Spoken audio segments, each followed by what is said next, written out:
Elias Alcott threw the letter into the fire and watched his own words burn reliable, capable, sensible. No romance, no complications. 7 years a widower, and he'd just paid a marriage agency to send him a stranger. His hands shook. Not from cold, from something he'd buried the day he'd buried his wife. He didn't know a woman was already on a train west, laughing to herself, carrying a carpet bag, and a secret that would tear his ordered little world clean apart. If you love a story where the loneliest heart learns to feel, again subscribe and stay with me all the way to the end. And do me a kindness. Tell me in the comments what city you're watching from so I can see how far this story travels. Now let's begin. The train from Cheyenne was late, which suited Elias Alcott just fine. He stood at the far end of the Coulter Flats depot with his hat pulled low and his arms crossed over his chest, and he told himself for the 10th time that this was a business matter and nothing more. "You look like a man walking to his own hangin'," said Tobias Reed, who ran the mercantile and had no business being on the platform except that the whole town knew what Elias was waiting for. "Mind your store, Tobias. Store's mindin' itself. This is more interesting." Tobias leaned against a post and grinned around the stub of a cigar. "A mail-order bride. For Elias Alcott. Lord, if your wife could see you now." Elias's jaw tightened. "She ain't a bride. She's a housekeeper I'm marryin' for the sake of decency and the law. There's a difference." "Is there?" "There is." Tobias laughed low and easy. "Whatever helps you sleep, friend." Elias didn't answer. He watched the empty track shimmer in the heat and thought about the letter he'd written, the one he'd copied out 3 times, because his hand kept shaking on the word sensible. He'd asked for a reliable, capable, sensible woman. No romance, no complications.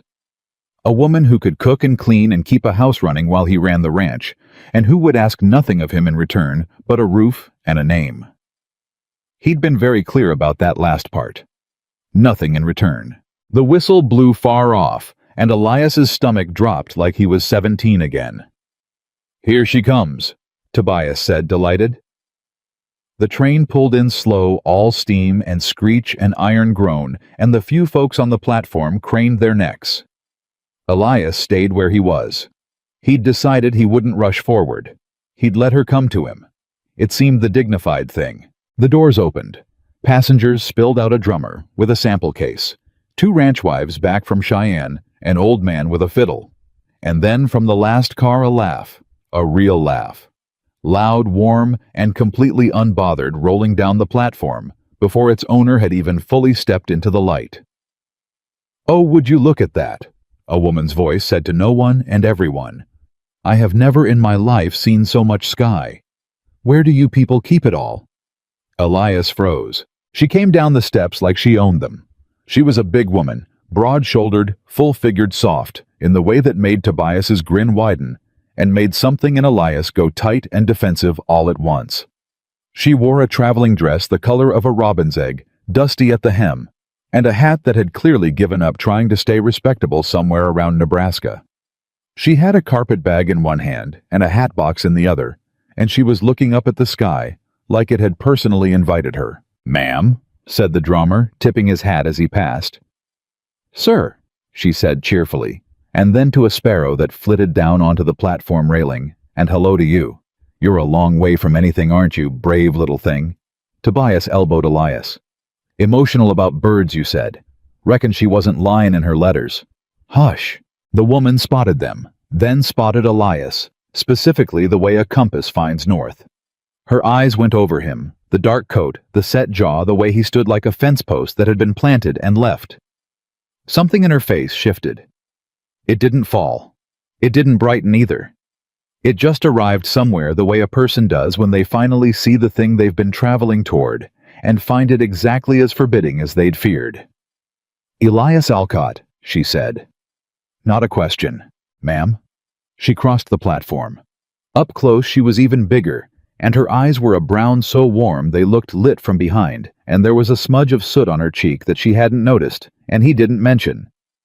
"Nessa Birch," she said, and stuck out her hand like a man. though I expect you knew that. Unless you've got more than one strange woman coming in on the train today, in which case we've both got trouble." Elias looked at the hand, then he took it. Her grip was firm and dry and certain, and it startled him how certain it was. "Just the one," he said. "Well, that's a relief." She let go and stepped back and looked at him, head tilted frank as a child. "You want me to be honest with you, Mr. Alcott?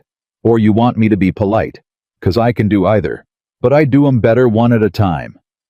Tobias made a strangled sound that was almost a laugh. Elias felt the whole platform watching. "Honest," he said, because he was a man who prided himself on honesty, and because he didn't quite know what else to say. "All right." She squared up to him. "I'm steady. I'm plain. I'll not pretend I'm a beauty, 'cause the mirror and I settled that argument a long time ago, and it don't bother me anymore. I cook like an angel, I clean like the devil's on my heels, and I'll run your house so well you'll wonder how it stood without me. That's the good news." She took a breath.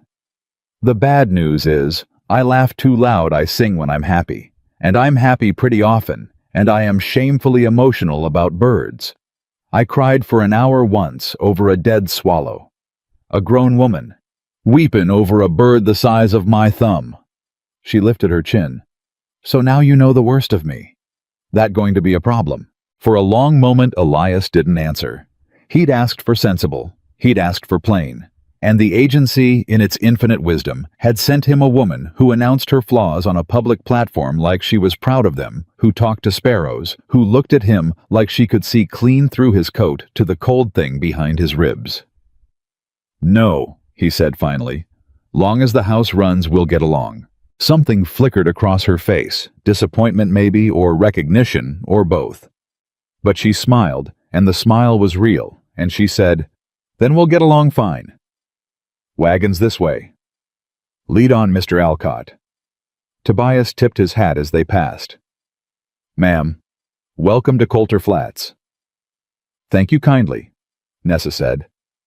"It's very large and very empty, and I think I'm going to love it." And Tobias, who had known Elias Alcott for 20 years and had watched him turn to stone by inches after his wife died, looked at the rancher's face as he walked away and saw something there that he hadn't seen in 7 years. He couldn't have named it, but he knew it when he saw it. Trouble. The ride out to the ranch took the better part of 2 hours, and for the first while, neither of them said a word. Elias drove. Nessa sat beside him with her carpet bag on her lap and her hat box at her feet, and she looked at everything: the grass, the hawks turning slow overhead, the far blue smudge of the mountains, with an attention so complete, it made him uncomfortable. He was used to silence. He'd cultivated it. But her silence was full of things, and his was empty, and somehow that made his feel worse. "You're a quiet man," she said at last. "I am. Your letters were quiet too. Shortest letters I ever got from anybody who was fixin' to marry me." "Didn't figure there was much to say." "No," she agreed. "I don't suppose there was." She watched a jackrabbit bolt through the sage. "You said in the letter you lost your wife." His hands tightened on the reins. 7 years back. "I'm sorry. It's a long time." "That's not what I asked." He looked at her then. She wasn't looking at him. She was looking straight ahead down the road, giving him the privacy of her profile, and he understood that she'd done it on purpose, and he didn't know what to make of a woman who understood a thing like that. "It's a long time," he said again, because it was the only true thing he could manage. "All right," she said gently, and let it go, and he was grateful in a way he'd never admit. They rode on. The sun dropped toward the peaks, and then, because the silence had gone soft instead of hard, she started to hum. Just under her breath, some tune he didn't know, low and sweet, and he almost told her to stop. He didn't. He let her hum the whole rest of the way home. Coulter Flats Ranch sat in a shallow bowl of land with a creek running through the east pasture and a house that Elias had built with his own 2 hands 11 years ago, back when he'd had a future in mind. It was a good house, a sturdy house. But when they pulled into the yard and Nessa climbed down and stood there looking at it, Elias saw it the way she must be seeing it, and for the first time he understood how much it looked like a house where a man had stopped living. The curtains were gray, the porch swing hung by one chain. There were no flowers, no garden, no color anywhere, just a gray house on gray dirt under a big empty sky, and a barn and a bunkhouse, and 3 ranch hands who had come to the fence to gawk. "Well," Nessa said. "It's a workin' ranch," Elias said, and heard how defensive it sounded. "I can see that." She set down her bag. "Who are they?" "Hands. That's Cyrus the tall one. Boy next to him's little Joe, though he ain't little, and the old one's Hobie. He's been here longer than I have. They eat at the house. They eat at the bunkhouse. Cook used to bring it out before he left." Nessa nodded slowly, and Elias could practically hear her mind working, filing things away, and he felt a flicker of something like alarm. Mrs. Hobie started, and then stopped uncertain. "Ma'am, that is, we didn't rightly know what to call you." "Nessa'll do," she said, "or Miss Birch, till the preacher makes it official. Whichever sits easier." She looked at the 3 of them, the wary old man, the tall silent one, the big shy boy, and something in her softened. "You boys look like you've been eating beans and misery for a month." Little Joe laughed before he could stop himself. Cyrus almost smiled. "Just about, ma'am," Hobie admitted. "Well, that ends tonight," Nessa said, and picked her bag back up. "Mr. Alcott, show me my kitchen. I'll not have grown men eating misery under my roof." "It ain't your roof yet," Elias said. She turned and looked at him. Not angry, just steady, that word she'd used about herself, steady like a lamp that didn't flicker. "No," she agreed, "not yet." And she walked past him into the house. Behind him, Hobie let out a low whistle. "Boss," the old man said quietly, "I don't know where you found that woman, but I don't think she's what you ordered." Elias watched the door swing shut behind her. "No," he said, "she ain't." The kitchen became a battleground within the hour. Elias found her in it after he'd seen to the horses, and she'd already emptied half the cupboards onto the table and was standing in the middle of the wreckage with her sleeves rolled up and a look of grim determination on her face. "What in the world are you doing?" "Fixin' this," Nessa said without turning around. "Your cook, God rest whatever's left of his sense, put the flour clear across the room from the stove.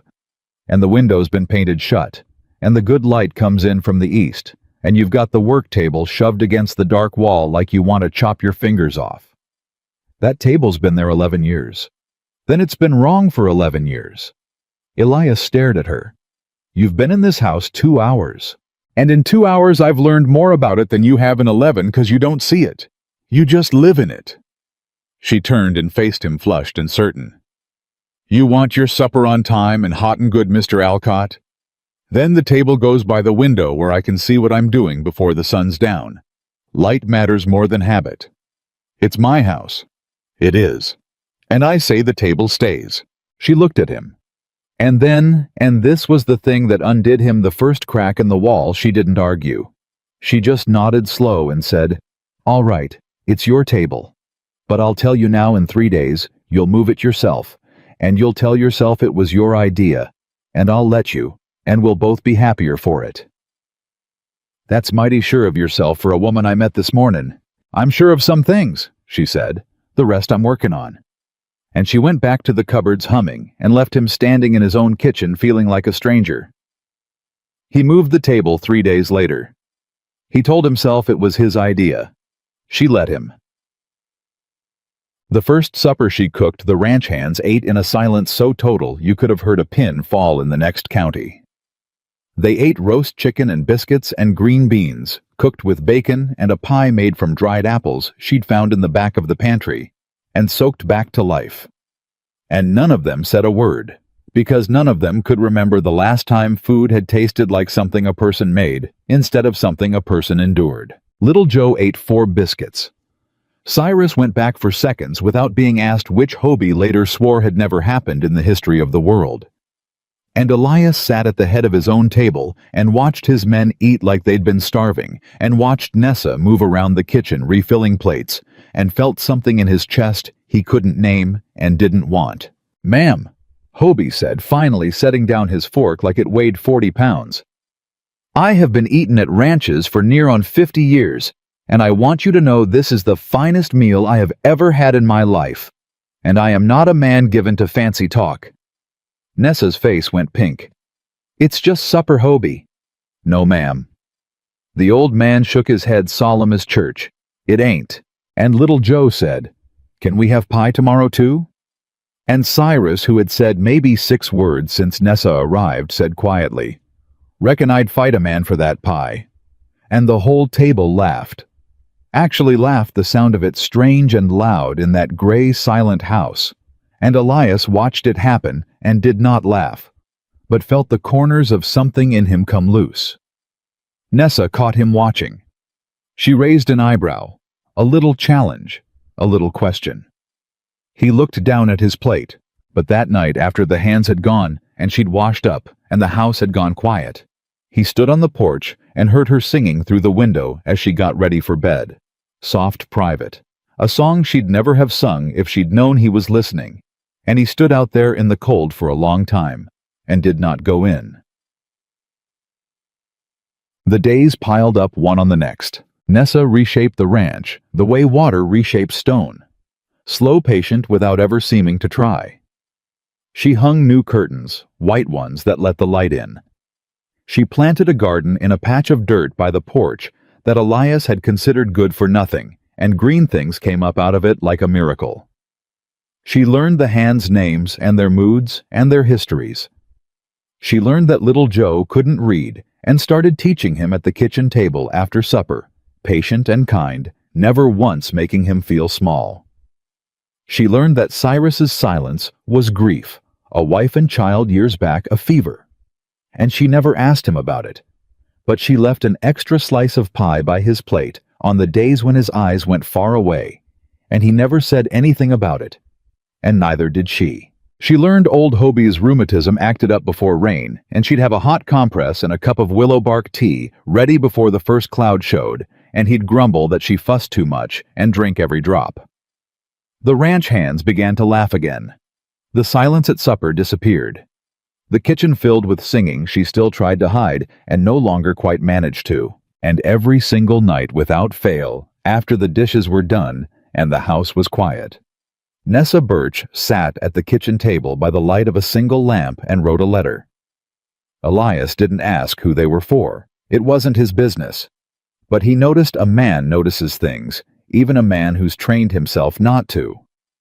That she wrote one every night, and that she sealed them and stacked them, and that she never once asked him to post them. They just piled up in the drawer of the little writing desk. Letters to home. He didn't understand then what that meant. He would. "You watch me," Nessa said one evening out of nowhere. They were on the porch. She'd taken to sitting out there after supper, and he'd taken to sitting out there too, and neither of them had ever discussed it, but it had become a thing.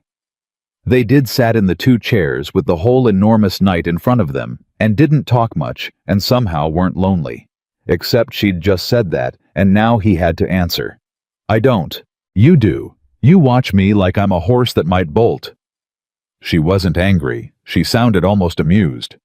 "What are you looking for, Mr. Alcott?" He could have lied. He was good at lying mostly to himself. But there was something about the dark, and the 2 chairs, and the way she'd asked plain and unafraid that made lying feel like more trouble than it was worth. "I'm trying to figure you out," he said. "That's easy. I'm the simplest person you'll ever meet." "No," he said. "You ain't. That's the trouble." He turned his hat in his hands. "You told me you were plain. First thing you said standing on that platform, plain and steady and emotional about birds. I am all 3. You're steady," he allowed. "And Lord knows you're emotional about birds. I saw you talk to that wren for 10 minutes yesterday like it owed you money." She laughed delighted. "It was a very good wren, but you ain't plain." The words came out rougher than he meant, and he couldn't stop them. "I don't know what you are, Nessa Birch, but plain ain't it. You walk into a room and the whole room changes. You've had my men laughing and my house singing, and there's flowers growing where there was dirt, and I keep waiting for you to settle down into the plain, sensible woman I sent for, and you just don't. You just keep being more. The porch went very quiet. Nessa didn't answer right away. When she did, her voice was different, softer, and underneath the softness, something careful and hurt that he hadn't heard before. You say that like it's a complaint. I don't know what it is. Well, she stood up and gathered her shawl around her shoulders, and for a moment she looked in the dark like a woman much more tired than the one who'd laughed getting off the train. When you figure it out, you let me know. Good night, Mr. Alcott. Nessa. But she'd already gone inside. And Elias sat on the porch alone in the chair beside the empty one, and turned his hat in his hands, and understood that he'd said something wrong, and did not understand what. That was the trouble with a man who'd trained himself not to feel. When the feeling came back, he didn't recognize it, and he stepped on the tender parts of other people without ever meaning to. The way a man walks, careless through a garden he doesn't know is there. Inside the house, the lamp came on at the kitchen table, and Nessa Birch sat down and pulled out a fresh sheet of paper and wrote another letter home. The next morning she was cheerful again. Too cheerful. Elias thought, though he couldn't have said how he knew, and she made flapjacks and told a long, funny story about a goat she'd known back home, and the hands laughed, and everything was fine, except it wasn't. He knew it wasn't. Some register in him that had been dead for years had come flickering back to life, and it was picking up things the way her laugh didn't reach her eyes that morning. The way she pressed her hand flat to the kitchen table. Sometimes, like she was steadying herself against a wave nobody else could feel. You're doing too much, he told her when the hands had gone out to the north fence. You've been here, a couple weeks, and you've turned this place upside down. You need to rest. I rest fine. You're up before me and down after me. That's how a house runs. She scrubbed at a pot that was already clean. You didn't hire me to sit. I didn't hire you to run yourself into the ground either. She stopped scrubbing. She stood at the sink with her back to him, and her shoulders were very straight, and when she spoke her voice was careful and light in a way that scared him more than shouting would have. You know what my mother used to say? She asked.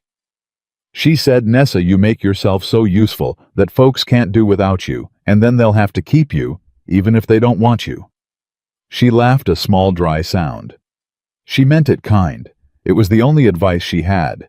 She wasn't a beauty either, my mother, and she made her whole life out of being useful, and it worked mostly. It kept a roof over us. She set the pot down. So yes, Mr. Alcott, I do too much. I've been doing too much my whole life. It's the only way I know how to be wanted. Elias stood in the doorway of his own kitchen and could not speak. But you don't want anything but a house that runs. She went on, still not turning around. You said so. In your letter. No romance, no complications, just a reliable, capable, sensible woman. And here I am being reliable and capable and sensible right into an early grave. 'Cause it's what you asked for, and it's all I know. She finally turned.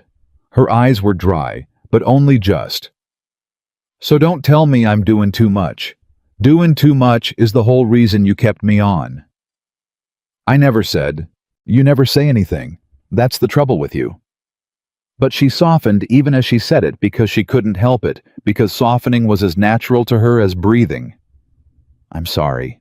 That was unkind. You've been decent to me. You have. It's just... She pressed her hand to her chest. It's a long way from home, Elias. It's a very long way from home. It was the first time she'd called him by his given name. He didn't know what to do with any of it. He was a man who knew how to mend fence and doctor cattle and read the weather in the color of the sky, and he did not know how to answer a woman who'd just told him her whole heart in his kitchen. So he did the thing he always did. He retreated into the practical. I'll take the letters to town, he said. You keep writing them and never send them. I'll take them Saturday. Something crossed her face, surprise, and behind it, a grief so quick and deep it was gone before he could be sure he'd seen it. You don't have to do that, she said. I want to. No. She shook her head, and there was that careful lightness again. "It's all right. I'll get to it. Someday. Don't trouble yourself." And she turned back to the sink, and Elias went out to the north fence to help the hands. And he thought about the letters all day, and could not understand why she wouldn't let him send them. And it was not until much later, not until the 19th day, when he came home, and found the house too quiet, and her chair empty, and the drawer of the writing desk standing open, that he would finally understand. But that was still to come.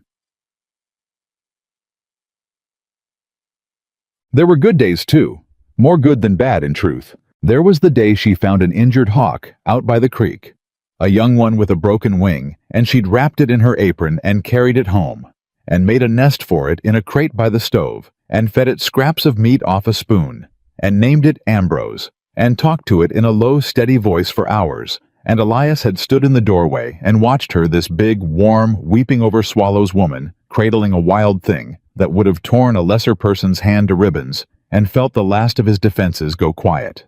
"He'll not thank you for it," Elias said. "Wild things don't." "I don't do it for thanks." "Why do you do it then?" She looked up at him, and the hawk's fierce yellow eye looked up at him too, and Nessa said, simple as anything, "Because he's hurt, and he's here, and I can help. That's the whole of it, Elias. That's the whole of everything I know how to do." And Elias thought, "And who helps you?" But he didn't say it. He wasn't ready to say it. He wasn't ready to know that he wanted to. The hawk healed. 3 weeks on its wing was strong, and Nessa took it out to the creek and opened her hands, and it launched into the sky and was gone without a backward glance, and she stood there in the wind with her empty apron and wept. Of course she wept, and Elias stood beside her and did a thing he'd never once considered doing. He put his hand on her shoulder. Just that. Just his hand on her shoulder, warm through the fabric of her dress, while she cried over a hawk that would never think of her again. She went still under his hand. She didn't lean into it. She didn't pull away. She just stood there and let herself be, for one moment, a woman who was held instead of a woman who did the holding. "He didn't even look back," she said. "No," Elias said. "But you fixed his wing. He's flying a cause of you. That's something he carries whether he knows it or not." She turned and looked at him, wet-eyed and startled, like he'd said something in a language she hadn't known he spoke. And for a long, terrible, wonderful moment, they just looked at each other. The two of them, a widower who'd forgotten how to feel, and a woman who felt everything, standing by a creek in the middle of nowhere, with the whole empty West around them. Then Elias took his hand back and cleared his throat and said something about the fence, and the moment closed over like water over a stone. But it had happened. They both knew it had happened, and neither of them knew what to do about it. That was the shape of those first weeks. Two people circling each other, drawing close and pulling back, saying the practical thing when the true thing was right there in their mouths. Elias found himself watching for her in every room. He found himself listening for her laugh across the yard and finding the day lesser when he didn't hear it. He found himself one evening actually picking up a book, a thing he hadn't done in 7 years, not since the reading had died in him along with everything else, and he got 3 pages in before he set it down. Not because he didn't want to read, but because he didn't have the muscle for it anymore, and he'd forgotten how, and it shamed him. She caught him at it. She always caught him. "You were reading," she said, delighted. "I was trying to. Couldn't keep my mind on it." "What was it?" "Some old thing of my wife's. Poems." He said it like it hurt because it did. "I used to read, every night. Her and me both by the fire. She'd read me the sad ones, and I'd read her the funny ones, and—" He stopped. His throat had closed. "I stopped when she died. Just stopped. Like a clock winding down. Didn't decide to. It just went." Nessa sat down across from him, slow, and folded her hands, and did not say she was sorry, because she'd learned that he hated being sorried at. "What else did you stop?" she asked instead. He looked at her. "You stopped reading," she said. What else? A man doesn't stop just the one thing. It's never just the one thing. And Elias, who had not spoken about his wife in 7 years, who had walled that whole country of himself off and salted the earth behind him, opened his mouth and found that he could not stop. Everything, he said. I stopped everything. I stopped singing. I used to sing, if you can believe it, terrible, but I did. I stopped going to church, 'cause I couldn't stand the pity. I stopped fishing the creek, 'cause we used to do it together. I stopped. His voice cracked. I stopped feeling anything at all, Nessa. And I'll tell you the truth. It was easier. It was so much easier. I learned to run this ranch like a machine, and I told myself that was living, and I believed it. God help me, I believed it right up until... He stopped. Right up until when? She asked softly. He looked at her across the table. This woman he'd sent for like a bolt of cloth. This loud, warm, weeping over birds woman who'd walked into his gray, dead house and cracked it open like an egg. Right up until a train came in late, he said, and a woman got off it laughing.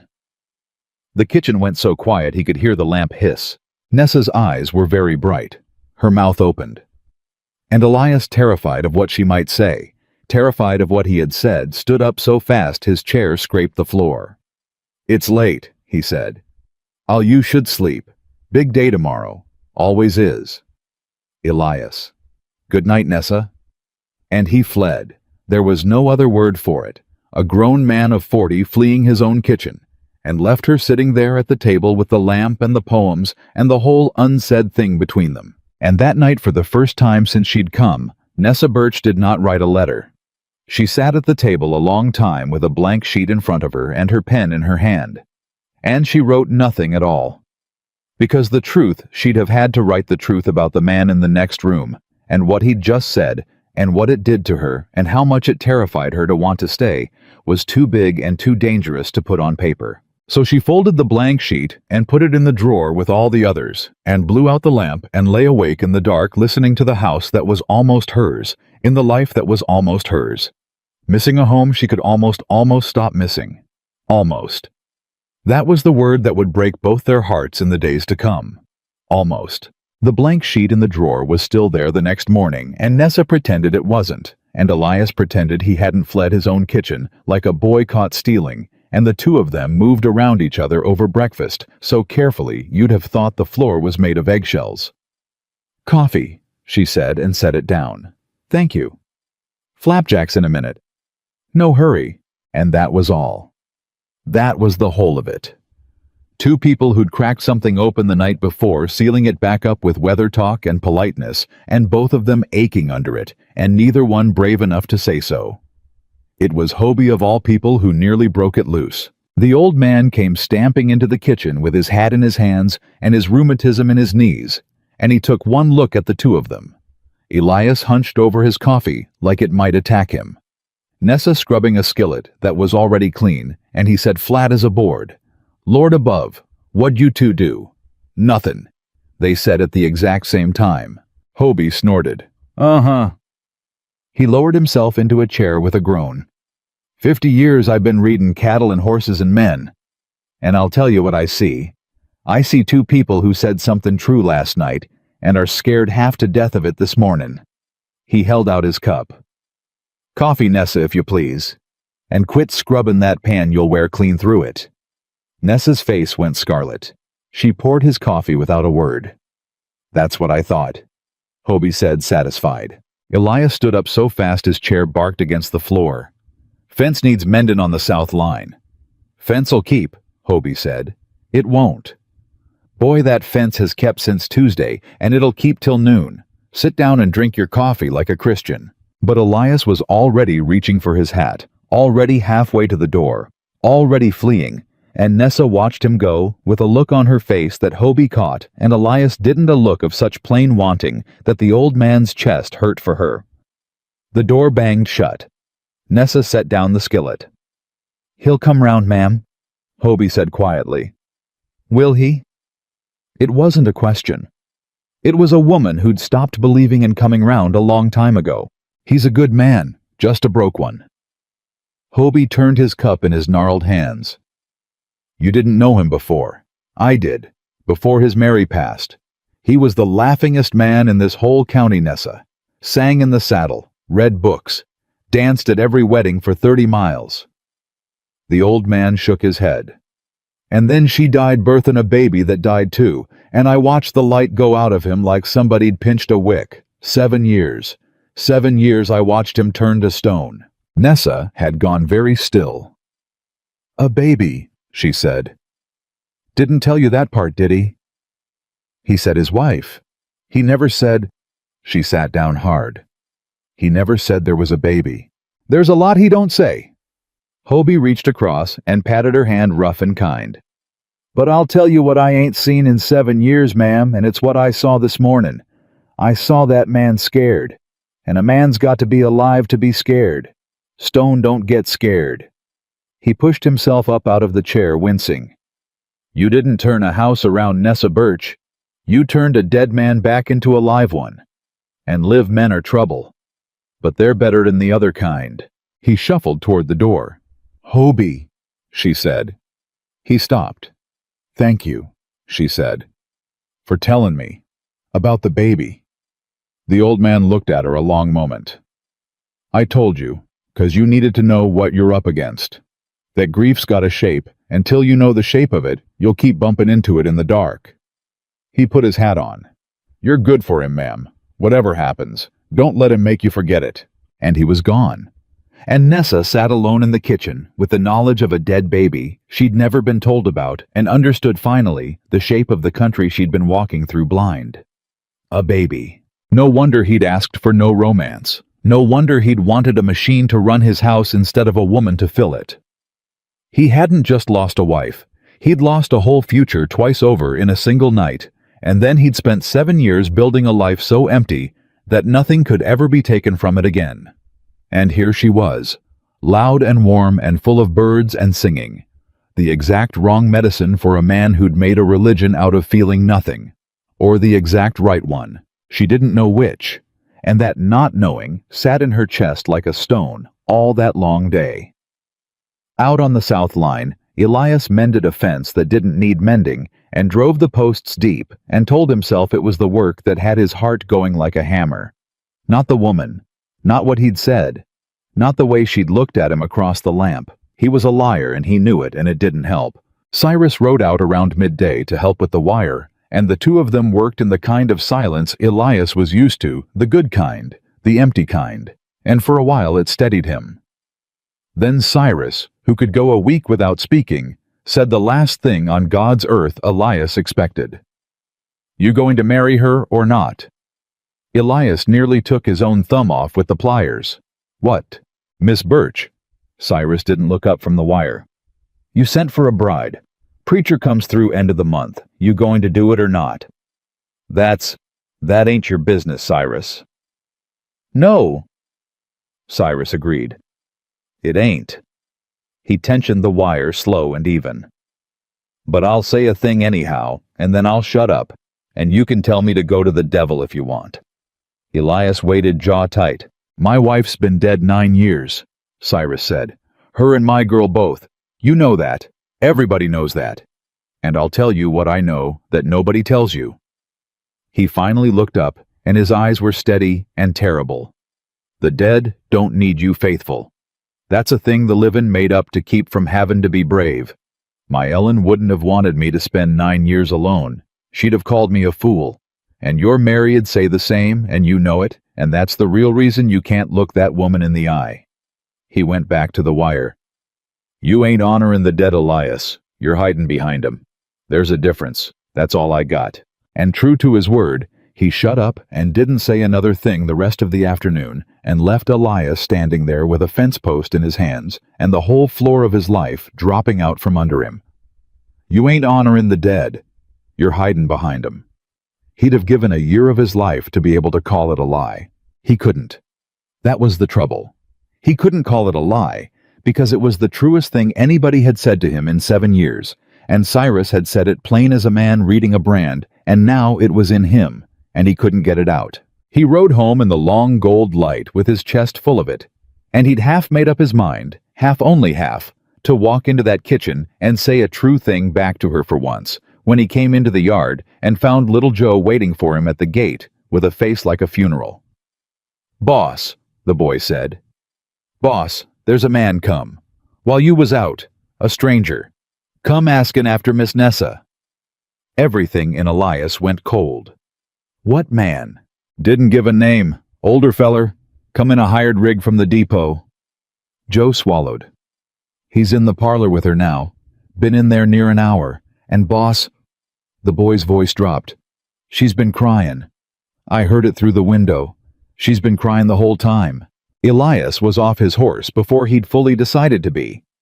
He crossed the yard in 6 strides, and he told himself it was nothing.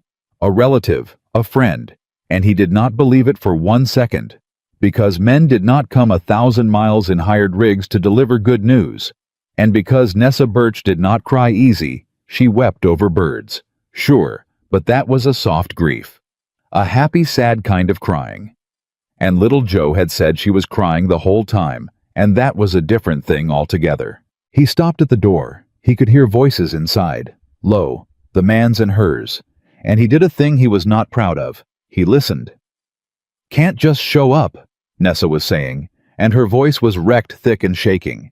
"You can't just come here after all this time and... I came because your mother's dying, Nessa." The man's voice was heavy, tired, old. "I came because she asked for you. What was I supposed to do? Write it in a letter and let you find out 3 weeks too late?" The world tilted under Elias's feet. Her mother. Dying. The letters. All those letters every night to home. The letters she wrote and never sent. The mother who'd told her to make herself useful so folks would keep her. "How long?" Nessa said. So quiet, Elias barely heard it. "Doctor gives her weeks, maybe less. She's been asking for you every day, girl. Every single day. 'Where's my Nessa?' she says. 'Where's my Nessa gone?'" The man's voice broke. "I didn't want to be the one to come. God knows I didn't. But there wasn't nobody else. Your sisters are scattered to the wind, and you're the one she wants." A long silence. Then a sound that went through Elias like a knife. Nessa breaking down all the way down the loud, unashamed grief of a woman who felt everything and could hide none of it. "I can't," she was saying. I can't. I just found Uncle. I can't leave. You've got a place here? Is that it?" The man's voice sharpened, disbelieving. "You wrote me you weren't sure. You wrote me the man barely spoke to you, that you didn't know if you'd stay. You wrote me you were lonesome as a ghost out here, Nessa. Those were your words." Elias's hand tightened on the door frame until his knuckles went white. Lonesome as a ghost. That was what she'd been writing. All those nights. That was what filled the drawer. Not letters home about a happy new life. Letters home about how alone she was in his house at his table 3 feet from him and 1,000 miles from anyone who loved her, writing to a dying mother the truth she could never say to his face. "That was before," Nessa said. "Before what?" "Before it changed. Things changed. He's what?" "He's married, you know." "He hasn't, has he? It's still just an arrangement, still just a bargain." The uncle's voice gentled, and that was worse. That was so much worse. "Nessa, honey, listen to me. That man out there bought himself a housekeeper. That's what he wanted, and that's what he said, and that's all this is. Your mother's the only person left on this earth who wants you for you. Not for what you can cook or clean or fix. For you. And she's dying. And she's calling your name." A pause. "Come home. Come home while there's still a home to come to." And Elias Alcott, standing in the doorway of his own house, understood that he was about to lose her. Not on the 19th day as he'd half dreamed in some corner of his mind. Now. Tonight. To a dying woman and a train heading east. And there was not one single thing he could say to stop it. Because every word the uncle had spoken was true. He had bought himself a housekeeper. He had said no romance, no complications. He had given her nothing but a roof and his silence and let her cry herself to sleep, writing letters she couldn't send, and told himself he was being honorable when he was only ever being a coward. He could go in there right now and say, "Stay." And what would it mean? Stay and watch your mother die 1,000 miles away for the sake of a man who's never once told you he wants you. It'd be the cruelest thing he'd ever done.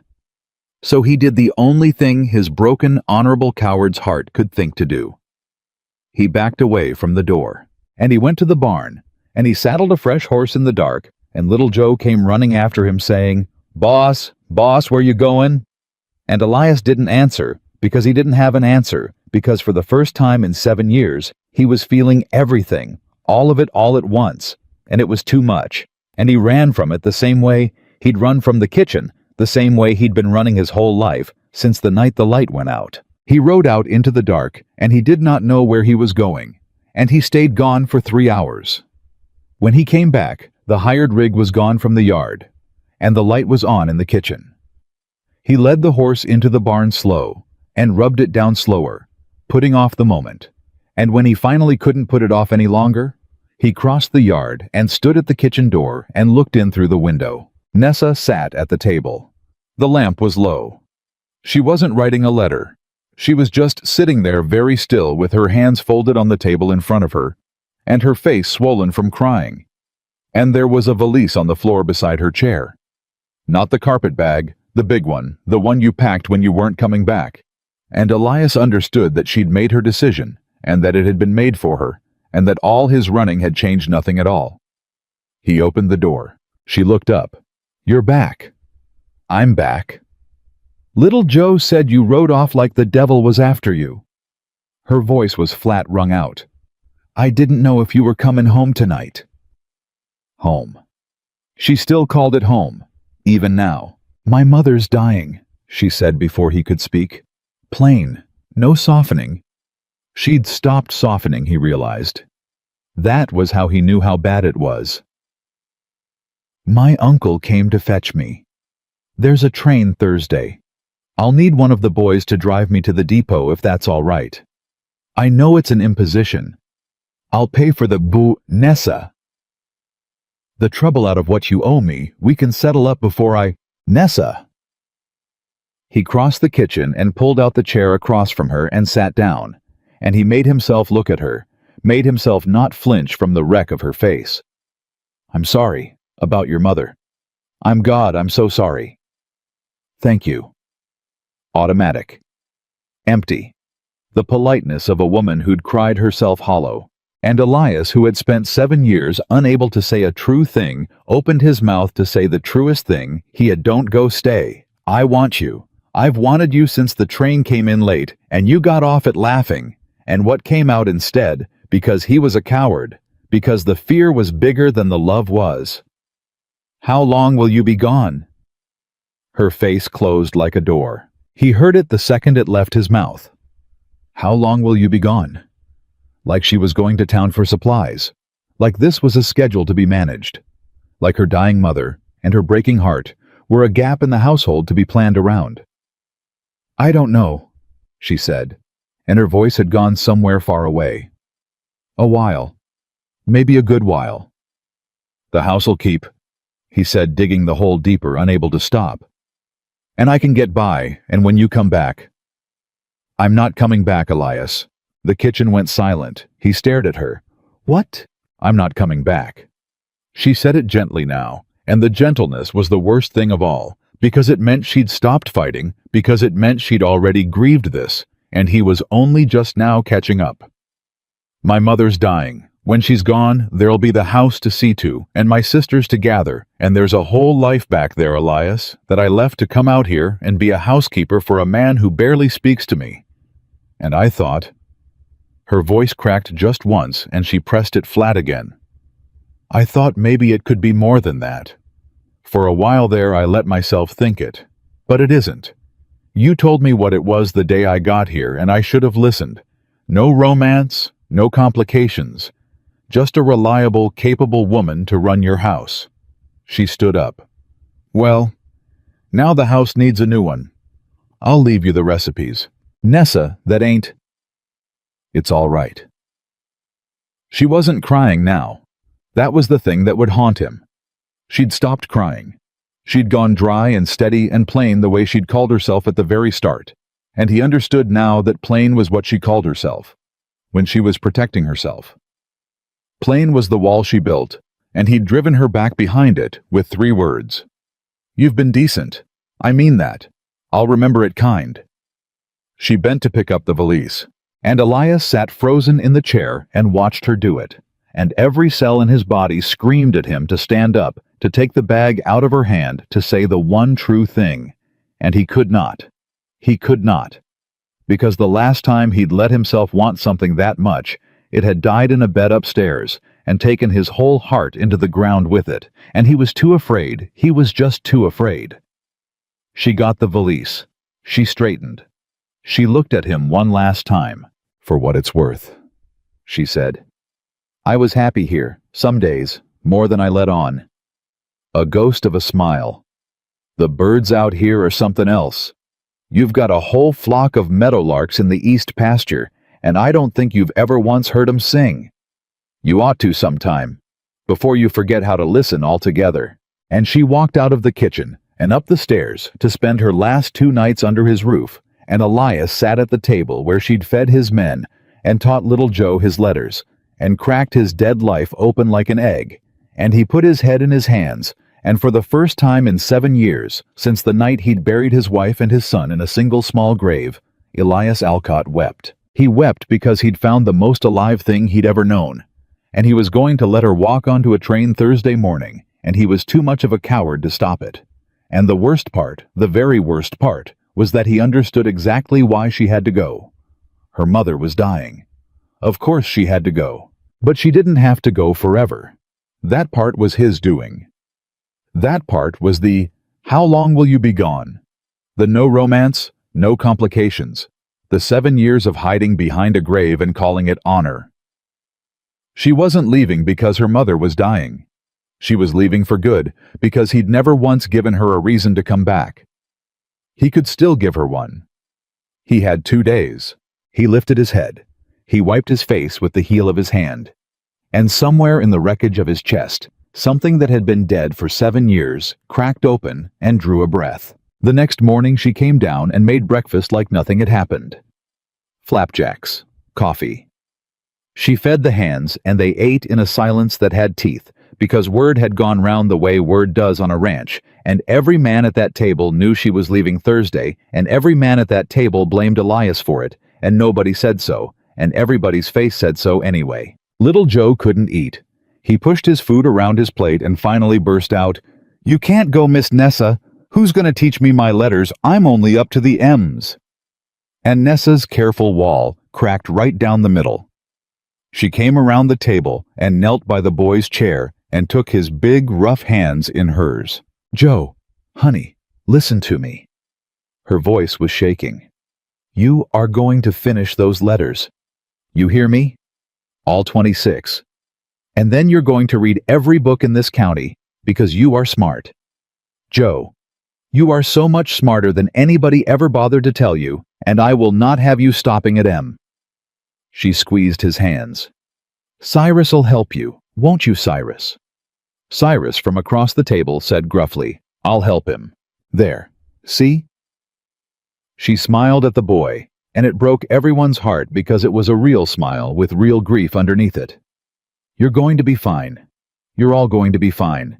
You were fine before I came, and you'll be fine after." "We wasn't fine before you came," Hobie said quietly, not looking up from his plate. "We just didn't know it yet." And that landed in the room like a stone in a pond, and nobody could say anything after it, and Nessa stood up fast and went to the stove and gripped the edge of it with both hands and breathed, and Elias watched her back and her white knuckles and hated himself with a completeness that felt almost like peace. That afternoon he found her in the garden. The garden she'd planted in the dirt he'd said was good for nothing. She was on her knees in it, pulling weeds, tending it one last time, tending a thing she'd never see grow to harvest, because that was who she was. That was the whole of her. He's hurt, and he's here, and I can help. That's the whole of everything I know how to do. "Nessa, I'm leaving it for whoever comes next," she said, not turning around. "The garden. Tell her the tomatoes want water every day, but the peppers like to dry out between. And I don't want whoever comes next." Her hands went still in the dirt. "I don't want a new housekeeper," Elias said. His heart was going like a hammer. Everything in him wanted to run, wanted to say something practical, wanted to hide behind the grave one more time, and he planted his feet against all of it and made himself stay. I want to say a thing to you, and I'm bad at it. I'm about the worst there ever was at it, so you'll have to be patient with me. Can you do that? Can you just stay kneeling there and let me get it out before I lose my nerve? Slowly, she sat back on her heels. She still didn't turn around, but she went quiet and she waited, and that was enough. When you got off that train, Elias said, laughing at the sky, I thought, Lord, what have I done? I sent for a plain, sensible woman to run my house, and they've sent me a whole storm, a whole weather system of a woman.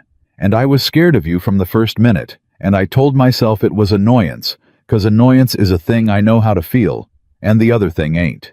He swallowed. Hobie told you about my Mary, and the baby. I know he did. I can tell by how you've looked at me since. So you know why I asked for no romance.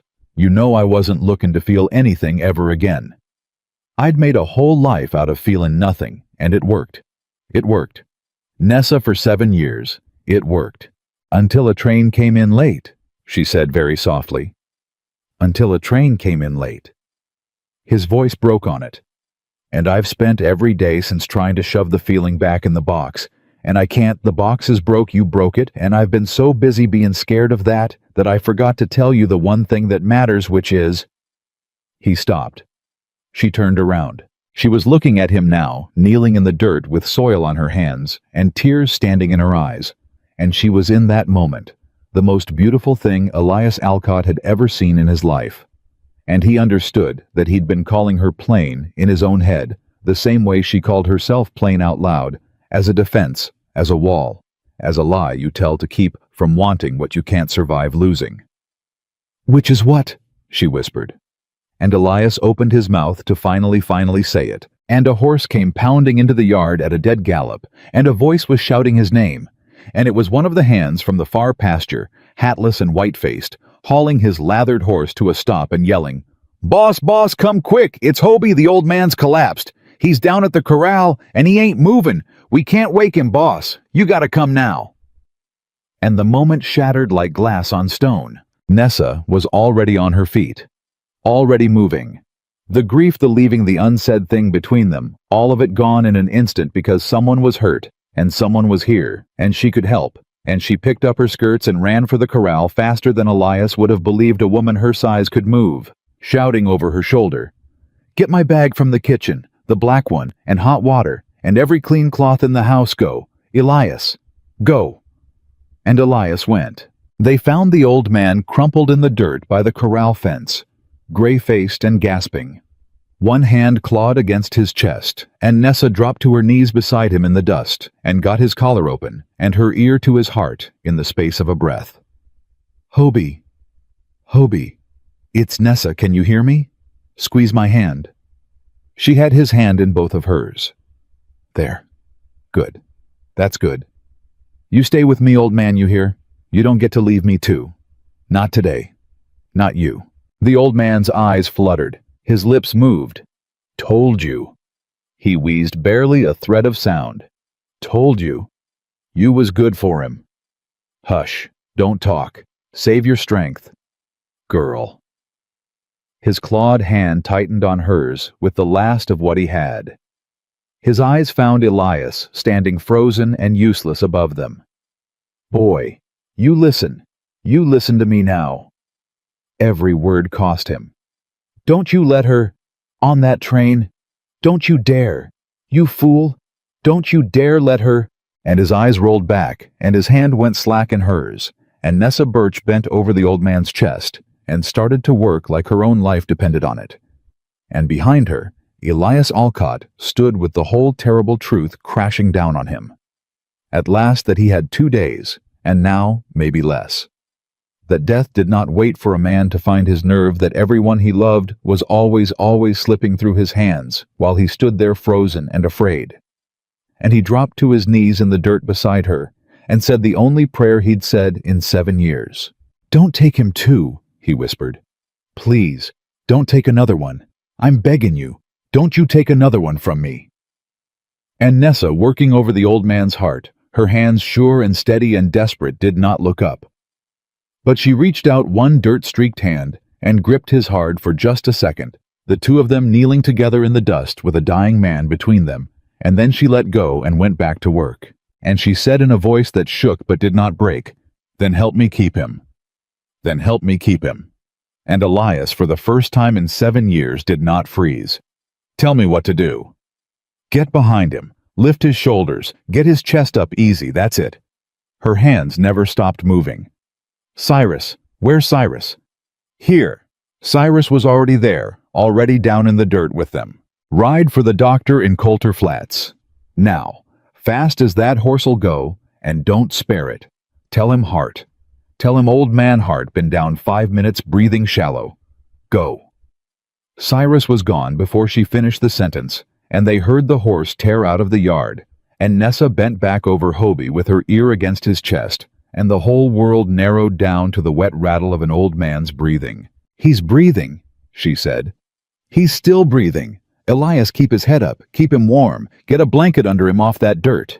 And to little Joe, who stood frozen and white with his hands over his mouth. Joe, look at me. I need you.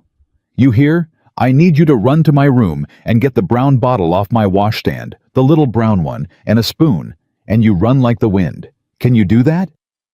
The boy couldn't move. "Joe, he's gonna die," little Joe whispered. "Like everybody. Everybody dies here." "Not today, he ain't." Nessa's voice cracked like a whip and the boy jumped. "Not while I've got breath in my body. Now run, Joseph, and don't you dare cry till it's over. You can cry all you want after I'll cry with you, but right now you run." And little Joe ran. The next hour was the longest of Elias Alcott's life. Nessa worked over the old man in the dirt while the light went long and gold, and she did not stop, and she did not panic, and she did not once let go of the thread of him. She got the brown bottle into him, drop by drop, when Joe came pounding back with it. She kept his head raised and his chest clear and talked to him the whole time, a steady low river of talk. "Stay with me, old man. You owe me.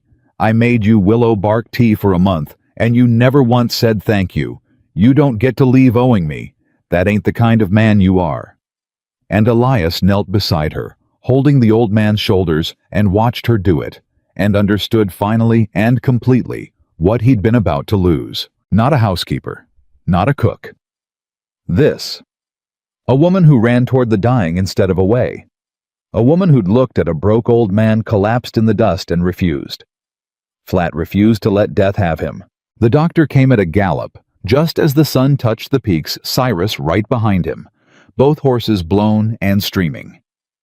And Doc Fenwick took one look at the scene, the old man breathing steady, now propped and warm and dosed, and looked at Nessa kneeling in the dirt, with her sleeves rolled up and her hands sure, and he said, "Who did this?" "I did," Nessa said. "Did I do wrong?" "I gave him foxglove 3 drops. His heart was." "You did exactly right." The doctor was already down beside her, already listening to Hobie's chest, already nodding. Racing heart gone irregular, the foxglove steadied it. 3 drops was exactly right. A drop more and you'd have killed him, a drop less, and he'd have gone on his own. He looked at her hard. "Where'd you learn that?" "My mother." Nessa's voice wavered for the first time. "My mother taught me. She birthed babies and set bones and doctored half our county because there was no one else. She taught me everything she—" And here the wall cracked right down the middle because her mother was dying 1,000 miles away, and Nessa had just used her mother's own hands to hold death off a stranger, everything she knew. And the doctor, who was a kind man, put his hand on her shoulder. "Then your mother saved this man's life today, ma'am. Through you. You remember that?" Nessa put her dirt-streaked hands over her face and finally let herself shake. They carried Hobie into the house. Not the bunkhouse, the house, into the good spare room over the old man's feeble protests that he wasn't fit to soil the boss's linens, and Nessa told him to hush and settle, and that if he argued with her one more time, she'd dose him again, just for spite. And the old man wheezed out a laugh, an actual laugh, and everyone in the room went weak with relief at the sound of it.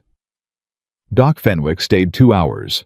When he left, he took Elias aside on the porch. "He'll live," the doctor said. "This time. But I won't lie to you, Elias, his heart's worn out. This'll come again. Months, maybe a year, maybe less. He needs rest and care and somebody who knows what they're doing close by." He picked up his bag. "That woman in there, she's staying—" Elias looked back through the window.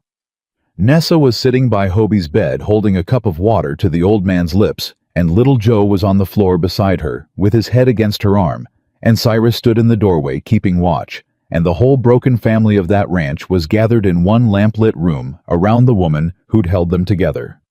"I don't know," Elias said. "Her mother's dying. Back east. She's got a train Thursday." The doctor looked at him a long moment. "Then I reckon you've got till Thursday to give her a reason to come back," he said.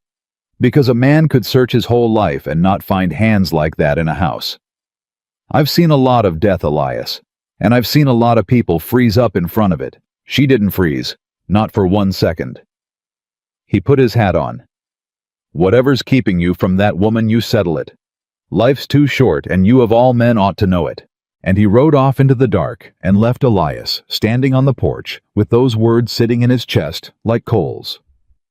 Inside, the house had gone quiet and warm. Hobie had fallen into a real sleep, deep and even, and Nessa had shooed little Joe off to bed and sent Cyrus to the bunkhouse. And now she came out onto the porch, drying her hands on her apron, and she stopped when she saw Elias standing there. "He's sleeping," she said. "Real sleep. His color's back. You saved his life. My mother saved his life." She said it fierce, like it mattered, like it was the most important thing in the world that the credit go right. It was her hands. I was just where they had to be. "Nessa." Elias turned to face her.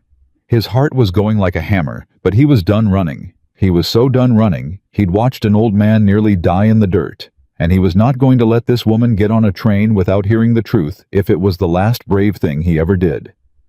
"This afternoon, in the garden, before Hobie, I was trying to tell you something, and I lost my chance. And I've decided I ain't losing it again." She went very still. "Elias, let me say it, please. I've been 7 years working up to it, and if I don't say it now, I never will." He took a breath. His hands were shaking. He didn't try to hide it. "I don't want you to go." "My mother's dying." I know, and you have to go. Of course you have to go. A woman who'd kneel in the dirt for a man she barely knows is sure as sunrise gonna go to her own dying mother, and I'd think less of you if you didn't." He stepped closer. "But you said you weren't coming back, and that ain't got nothing to do with your mother. That's got to do with me, with how I've treated you. With me sitting at that table asking how long will you be gone like you was heading to town for flour, when what I meant what I should have said, what I've been too much of a coward to say since the first day." "Don't." Her voice was breaking. "Elias, don't, please, if you don't mean it. I want you to come back." The words came out of him like water through a broke dam, and once they started, he couldn't stop them. "I want you to go bury your mother, and grieve her proper, and hold your sisters, and do all the things a good daughter's got to do, and then I want you to come home. Here. To me. Not as a housekeeper. Not as an arrangement. As my wife. My real wife. The kind you choose and get chose back." His voice cracked wide open. "I asked for a plain, sensible woman, 'cause I was too scared to ask for what I really wanted, which was a reason to be alive again. And you walked off that train laughing, and you gave it to me before I even knew I'd asked. And I have been too much of a broke, frightened fool to tell you so, and I'm telling you now. I love you, Nessa Birch. God help me. I have loved you since the day you talked to that sparrow on the platform, and I was too scared to know it, and I'm not scared anymore. Or I am. I'm terrified. But I'm more scared of you getting on that train, and me never saying it, than I am of anything else in this world." And Nessa Birch, who felt everything and could hide none of it, stood on the porch in the lamplight and cried like her heart was breaking, which it was, and like it was mending, which it also was, both at once, the way the truest things always come. "You picked a fine time," she whispered. You couldn't have said it a week ago, before my mother, before I had to. I know. Do you know what you're asking? You're asking me to leave and bury my mother and grieve and then get on another train and come back to a man who might change his mind, who might get scared again, who might. I won't. You don't know that. No, he admitted. I don't. But I know I've spent 7 years dead and 3 months alive, and I know which one I choose, and I'll choose it every day for the rest of my life, if you'll let me. He reached out slow, giving her every chance to pull away, and took her hand. Her dirt-streaked, life-saving hand. Marry me, Nessa. Not Thursday, not before you go, there's no time, and it wouldn't be right not with your mother dying. But say you'll come back and marry me when the grieving's done. Say there's a home here waiting for you. Let me be the reason you come back instead of the reason you left. For a long moment she didn't say anything. And then she did the thing that undid him completely. She laughed. Wet and broken and real, the same laugh she'd laughed getting off the train, the laugh that had cracked his dead life open in the first place. "You fool," she said, and it was the sweetest word anyone had ever called him. "You beautiful, stubborn, 7 years too slow fool. Of course I'll come back. I never wanted to leave. I was only leaving 'cause I thought you'd never—" She pressed his hand to her wet cheek. "I wrote my mother 30 letters about you. 30.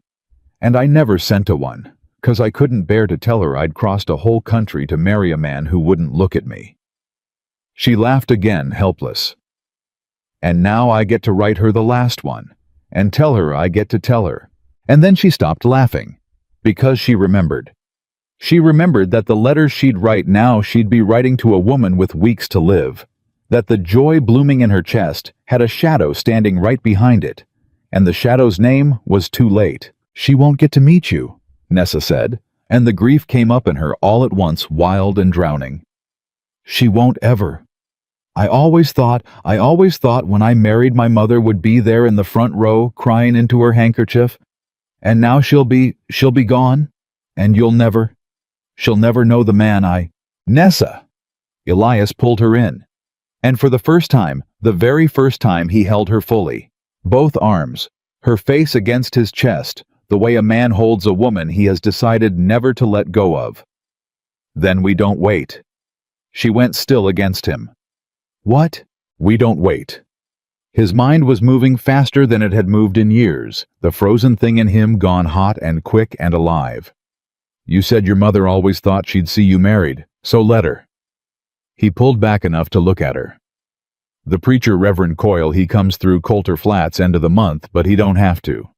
He's a 2-day ride south in Bitter Creek. I know where he preaches. What if, Nessa? What if we married before you go tomorrow, the next day, fast as it can be done? And I come with you, on the train, east, to your mother." Her mouth fell open. You'd leave the ranch in the middle of— "Cyrus can run it. Cyrus has run it before when I was laid up. The ranch'll keep." He took her face in both his hands. "You held my whole broke life together with your 2 hands, Nessa Birch. You knelt in the dirt for a stranger.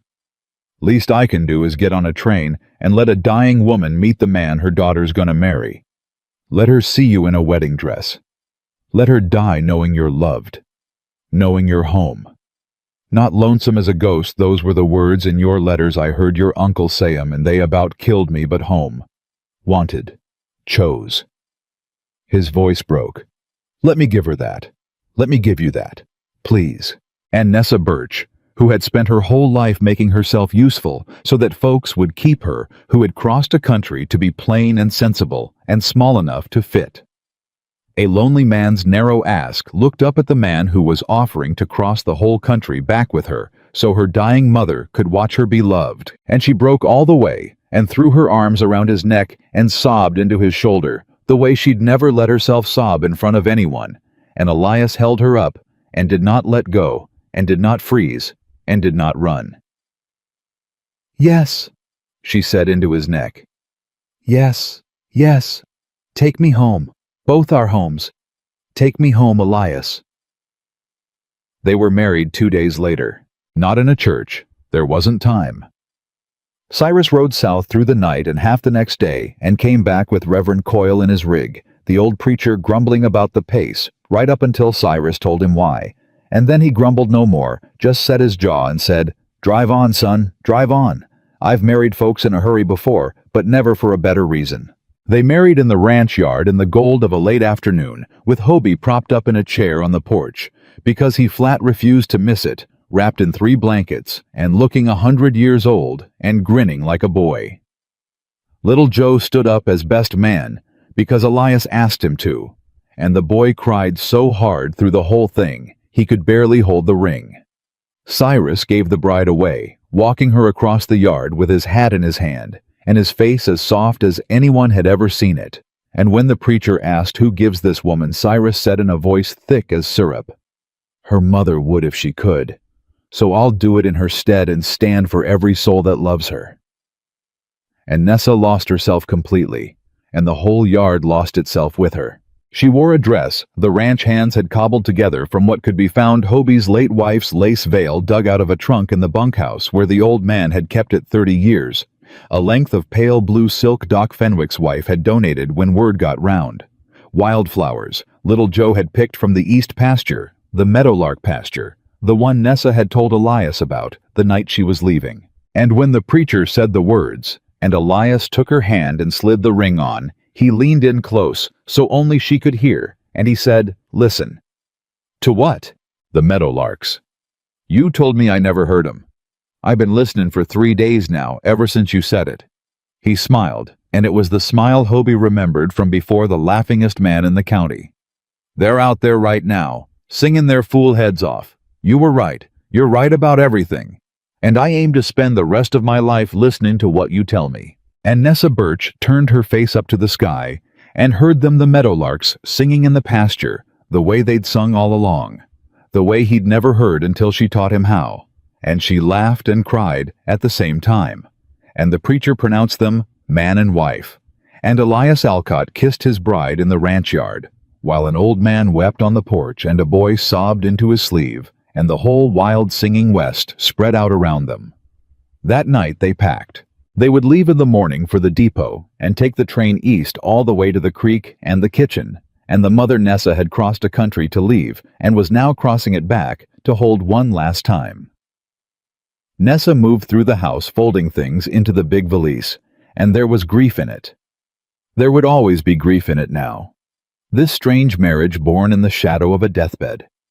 But there was something else too. Something that had been missing from her the whole time she'd lived there. And it took Elias a moment to name it. She wasn't performing. That was it. She wasn't being loud to fill a silence or useful to earn her keep or cheerful to hide the ache.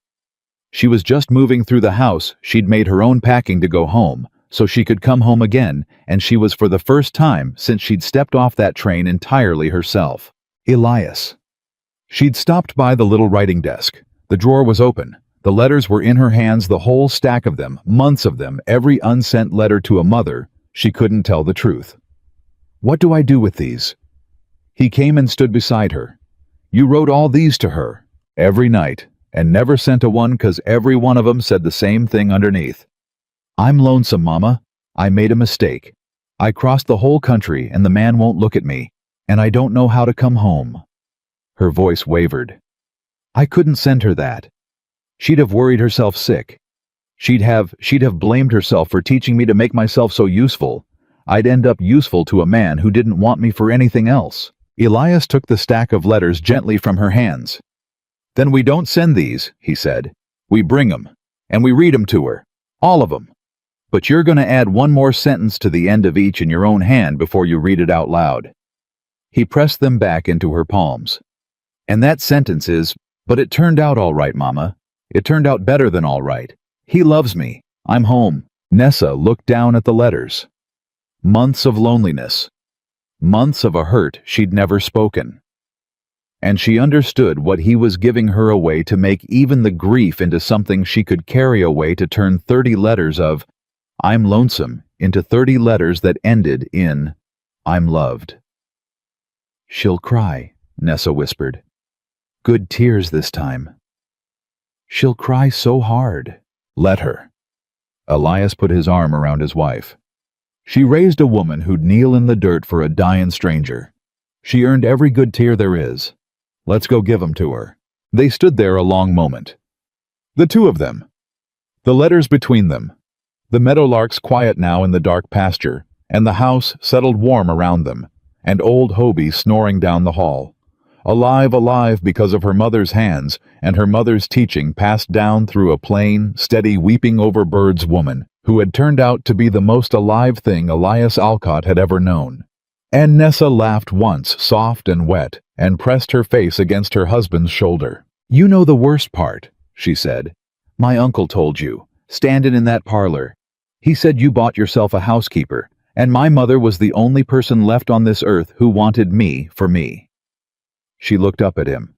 "And he was wrong, and I never got to tell him so, 'cause he left before I knew it myself. You didn't want a housekeeper, Elias. You just didn't know how to ask for the rest." "No," Elias said. "I didn't. But I know now." He kissed the top of her head. "Get some sleep, Mrs. Alcott. We've got a long way to travel, and a mother waitin' at the end of it who's about to meet the man who loves her daughter." And in the morning, they left for the depot together, the rancher who'd asked for nothing, and the woman who'd given him everything, riding east into the sunrise toward a deathbed and a wedding all at once, toward grief and toward joy, toward a creek and a kitchen and a dying mother who was even now asking every day, "Where's my Nessa? Where's my Nessa gone?" And this time at last, the answer was coming home to her. The train east took 4 days, and Elias Alcott, who had not left his own county in 7 years, spent every mile of it, learning who his wife was. She talked to strangers. Of course she did.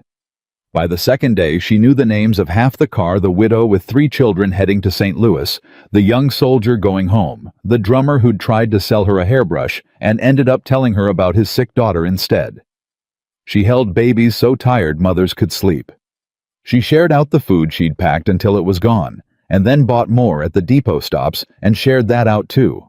And Elias watched her do it, this endless pouring out of herself, and understood a thing he hadn't before. "You do it for everyone," he said somewhere in Nebraska in the dark with her head on his shoulder and the whole car asleep around them.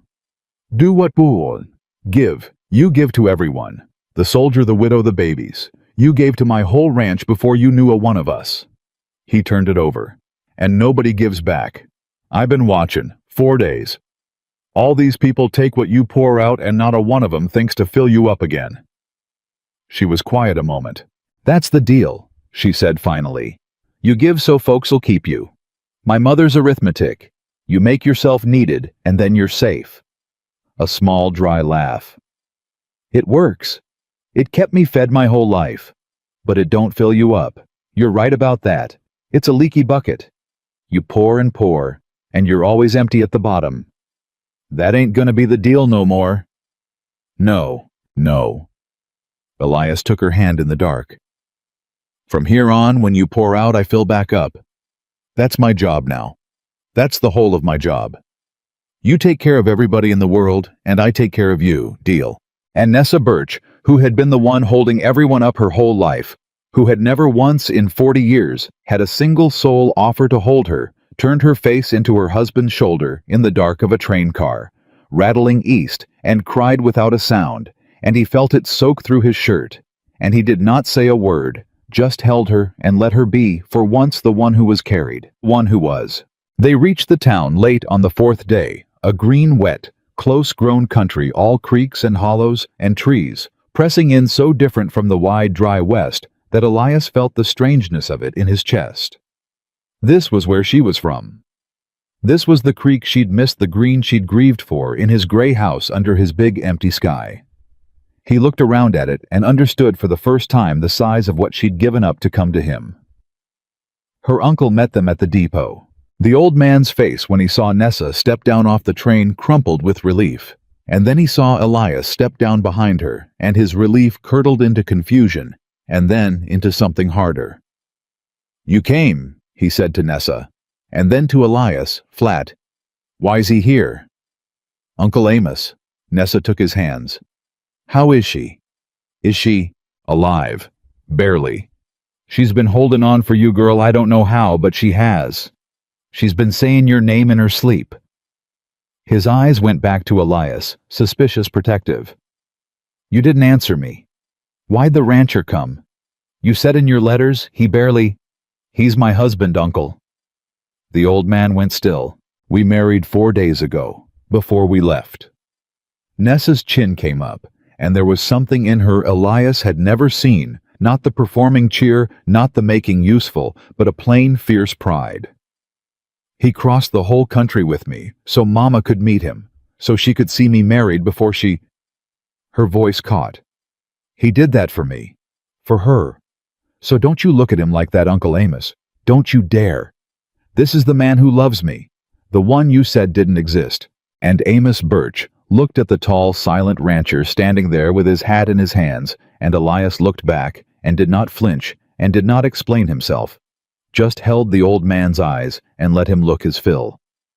You married her, Amos said slowly. I did. After what I said. In that parlor. The old man's voice roughened. I told her you bought yourself a housekeeper. I said her mother was the only one on this earth wanted her for herself. I said it to her face. I heard you, Elias said quietly. I was at the door. I heard every word. Amos flinched. And you were right, Elias went on. About what I'd done. I did buy myself a housekeeper. I did tell her no romance, no complications. Every cruel, true thing you said, I'd earned it. He turned his hat slow in his hands. But you were wrong about one thing. You said her mother was the only one wanted her for herself. And that ain't so no more. 'Cause I want her for herself. Took me too long to know it. Nearly cost me everything. But I know it now, and I married her knowing it, and I crossed a country to prove it, and I'd cross it again. He put his hat back on. Now, I'd be obliged if you'd take us to meet my wife's mother, while there's still time. For a long moment, Amos Birch didn't move. Then his hard old face broke, and he reached out and gripped Elias's shoulder hard, the way men do when words won't come, and he said thick, Well, all right then. All right. He wiped his face with the back of his hand. She's this way. And I'll tell you, son, she's gonna outlast us all just from the joy of it. Come on, come meet Mama Birch. The house sat back in a hollow by a creek, a small, worn place, and Nessa was out of the wagon before it fully stopped running for the door, the way she'd run for Hobie in the dirt, and Elias came behind her more slowly, hat in hand, heart in his throat, because he was about to meet the woman who'd made the woman he loved, and she was dying. And there was a terror in that he had no name for. Inside, in a back room, in a narrow bed by a window that looked out on the creek, a small gray woman lay propped on pillows, and when she saw her daughter in the doorway, her whole face lit like a lamp. Nessa, she breathed. Oh, oh, my Nessa, you came home, Mama. And Nessa was across the room and on her knees by the bed, with her mother's frail hands pressed to her face, and the two of them wept, and Elias stood in the doorway, feeling like he had no right to the sight. And Amos put a hand on his back and pushed him gently forward. Mama, Nessa said when she could speak. Mama, I brought someone. I have to tell you something. I have to tell you the best thing. She pulled back, wiping her face, laughing through the tears. I got married, Mama. The old woman's clouded eyes went wide. Married? 4 days ago, to a good man, the best man. He came all this way so you could meet him. Nessa turned and reached out her hand, and Elias crossed the room and took it, and let her draw him down to kneel by the bed beside her. Mama, this is Elias. Elias Alcott, my husband. And Mama Birch looked at the tall, grave rancher kneeling by her deathbed, and her thin hand came up trembling and touched his face, traced it the way a blind woman reads, and Elias held perfectly still and let her. You're the rancher, she whispered, the one from her letters. Elias's throat closed. She wrote you about me. She wrote me you were quiet. The old woman's mouth curved. She wrote me you barely spoke. She wrote me she was... A shadow crossed the ruined face. She was lonesome. My girl. My warm, laughing girl lonesome in a cold man's house. I prayed on it every night. I prayed the Lord would either warm you up or send her home. Her eyes searched his. Which did he do? And Elias Alcott, kneeling by a dying woman's bed with his wife's hand in his, said the truest thing he had ever said. "Both, ma'am," he said. "He warmed me up, and then he sent me home, and home turned out to be her." The old woman's eyes filled. "Say that again," she whispered. "Home turned out to be her." His voice broke on it. "I was 7 years dead when your daughter walked off a train laughing at my sky, ma'am. 7 years. I'd buried a wife and a baby, and I'd buried myself right along with them, and I asked the marriage agency for a plain, sensible woman to run my house 'cause I never wanted to feel anything again as long as I lived." He gripped Nessa's hand. "And they sent me the most alive thing I ever saw, and she cracked me open like an egg, and I fought it every step, 'cause I was scared, ma'am. I was so scared, and I near let her get on a train and leave forever rather than tell her the truth." His eyes were streaming now, and he didn't care. "But I told her. Just in time I told her, and I married her, and I brought her home to you so you'd know, so you'd never have to wonder that your girl is loved. She's loved, Mama Birch. She's loved more than I've got words for. You raised the finest woman that ever lived, and I get to spend my life proving I know it. That's what the Lord did. He did both." The room was silent but for weeping, and Mama Birch, dying small, her hand against her new son's wet face, began to laugh. It was the same laugh. Elias knew it the instant he heard it. The same warm, helpless, unbothered laugh Nessa had laughed, getting off the train, the laugh that had cracked his whole life open. And here it was, its source, its wellspring coming out of a dying woman in a narrow bed. And he understood in a rush where his wife had gotten it, and understood that it would not die when this woman died, because it lived on in her daughter. And it would live on in whatever children came after this laugh. This warm, bright, unkillable thing passed down hand to hand across the generations like a lit candle. "Oh," Mama Birch said, laughing and crying at once. "Oh, you dear man, you dear, dear, slow, foolish man. You got there in the end." She patted his face. "That's all any of us do if we're lucky. We get there in the end." They stayed 11 days. 11 days Elias Alcott would remember for the rest of his life. The doctor had said weeks, maybe less, and the old woman had been holding on by a thread for her daughter, and everyone braced for the thread to break. But it didn't break. It held. Because Nessa was there, and Nessa did what Nessa did. She poured herself out. Except this time, for the first time, the person she poured into was the one who'd taught her how. She cooked her mother's own recipes back to her, spooning broth between the old woman's lips. She read to her. She sang to her. And Elias heard for the first time where the singing came from too, because Mama Birch sang along in a thread of a voice, the old songs, the hymns, the foolish little tunes. And the two of them filled that small house with music the way Nessa had filled his. She washed her mother, and turned her, and eased her hands sure and gentle. Her mother's own doctoring hands come home at last to doctor the woman they'd learned from. And every evening she read the letters. All of them. The whole stack. 30 letters of loneliness read aloud by lamplight to the woman they'd been written to and never sent. Nessa read them and wept through them the months of ache. The "I'm lonesome. Mama, I made a mistake. The man won't look at me." And Mama Birch listened and held her daughter's hand and did not once say she was sorry or she'd told her so, just listened the way Nessa had learned to listen from her. And at the end of each letter, Nessa added the sentence Elias had given her. "But it turned out all right, Mama. It turned out better than all right. He loves me. I'm home." And every single time the old woman wept the good tears, the ones Elias had promised. And every single time she said the same thing, "I know, baby. I can see it. Look at him sitting there. I can see it plain." On the 11th night, Mama Birch called Elias to her alone. Nessa had fallen asleep at last, worn to the bone, curled in a chair by the fire, and Amos had gone to bed, and the house was quiet, and the old woman's clear moment came the way they do at the end, the last flare of the candle before it gutters.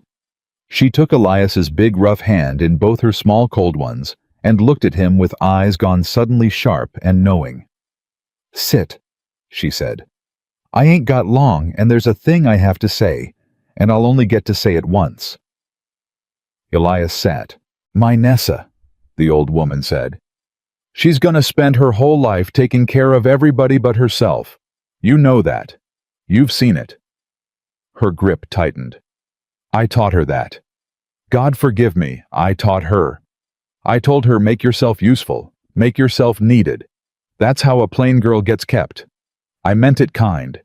It was all I knew.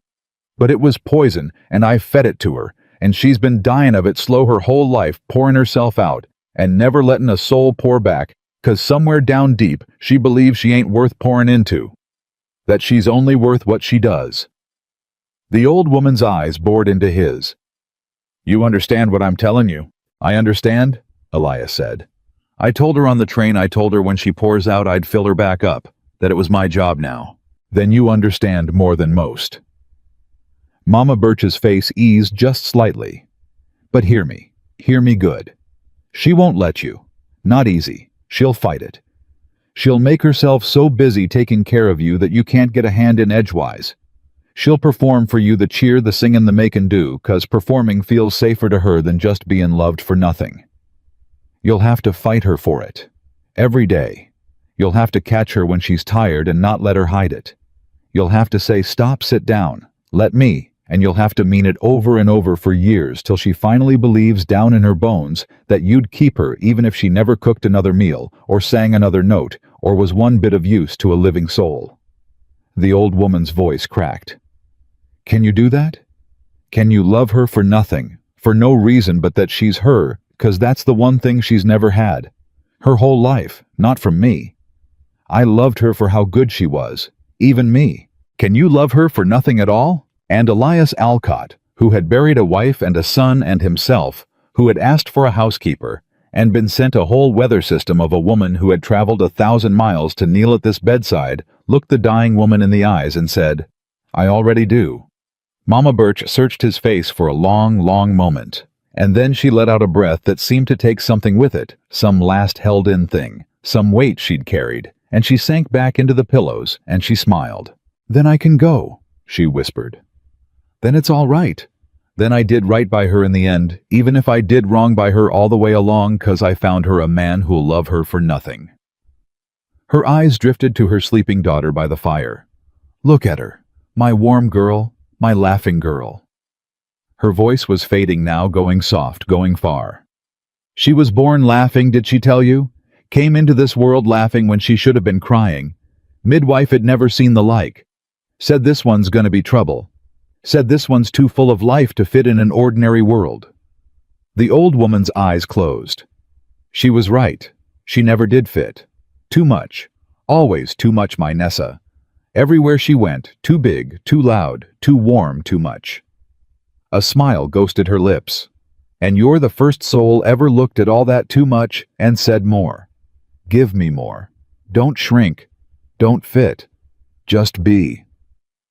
Her hand went slack in his. "That's the whole secret, son. That's the whole of it. She spent her life trying to be small enough to keep. And you're the one who wanted her big." And her breathing changed. "Nessa," Elias said, rising, his heart lurching. "Nessa, wake up." Nessa came awake all at once, the way people do when they've been waiting in their sleep, and she was at the bedside in an instant, with her mother's hand in hers. Mama, I'm here. I'm right here." The old woman's eyes opened one last time, found her daughter's face. And there was no fear in them, none at all, only that same warm, unkillable light. "My Nessa," she breathed. "You came home." "I came home, Mama." "And you're loved." "I'm loved, Mama. I'm home and I'm loved. You did right by me. You hear? You did right by me, and I love you, and it's all right to rest now. It's all right. I'm all right. Rest now, Mama. Rest." And Mama Birch looked from her daughter's face to Elias's and back again, and she smiled the last smile, and she said so soft they had to lean close to hear it. Both. He did both. And she was gone. She went the way the truest things come. Grief and joy, at once, both together, inseparable, with her daughter's hand in hers, and her new son kneeling at the foot of the bed, and the creek running soft outside the window.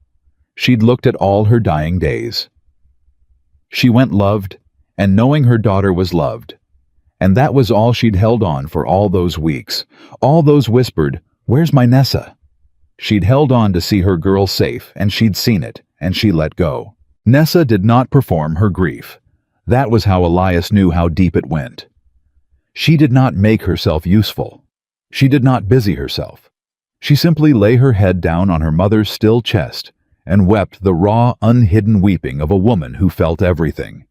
And Elias came around the bed and gathered her up off her mother's body and held her the way he'd promised, the way you hold someone who has spent her whole life holding everyone else. "I've got you," he said into her hair.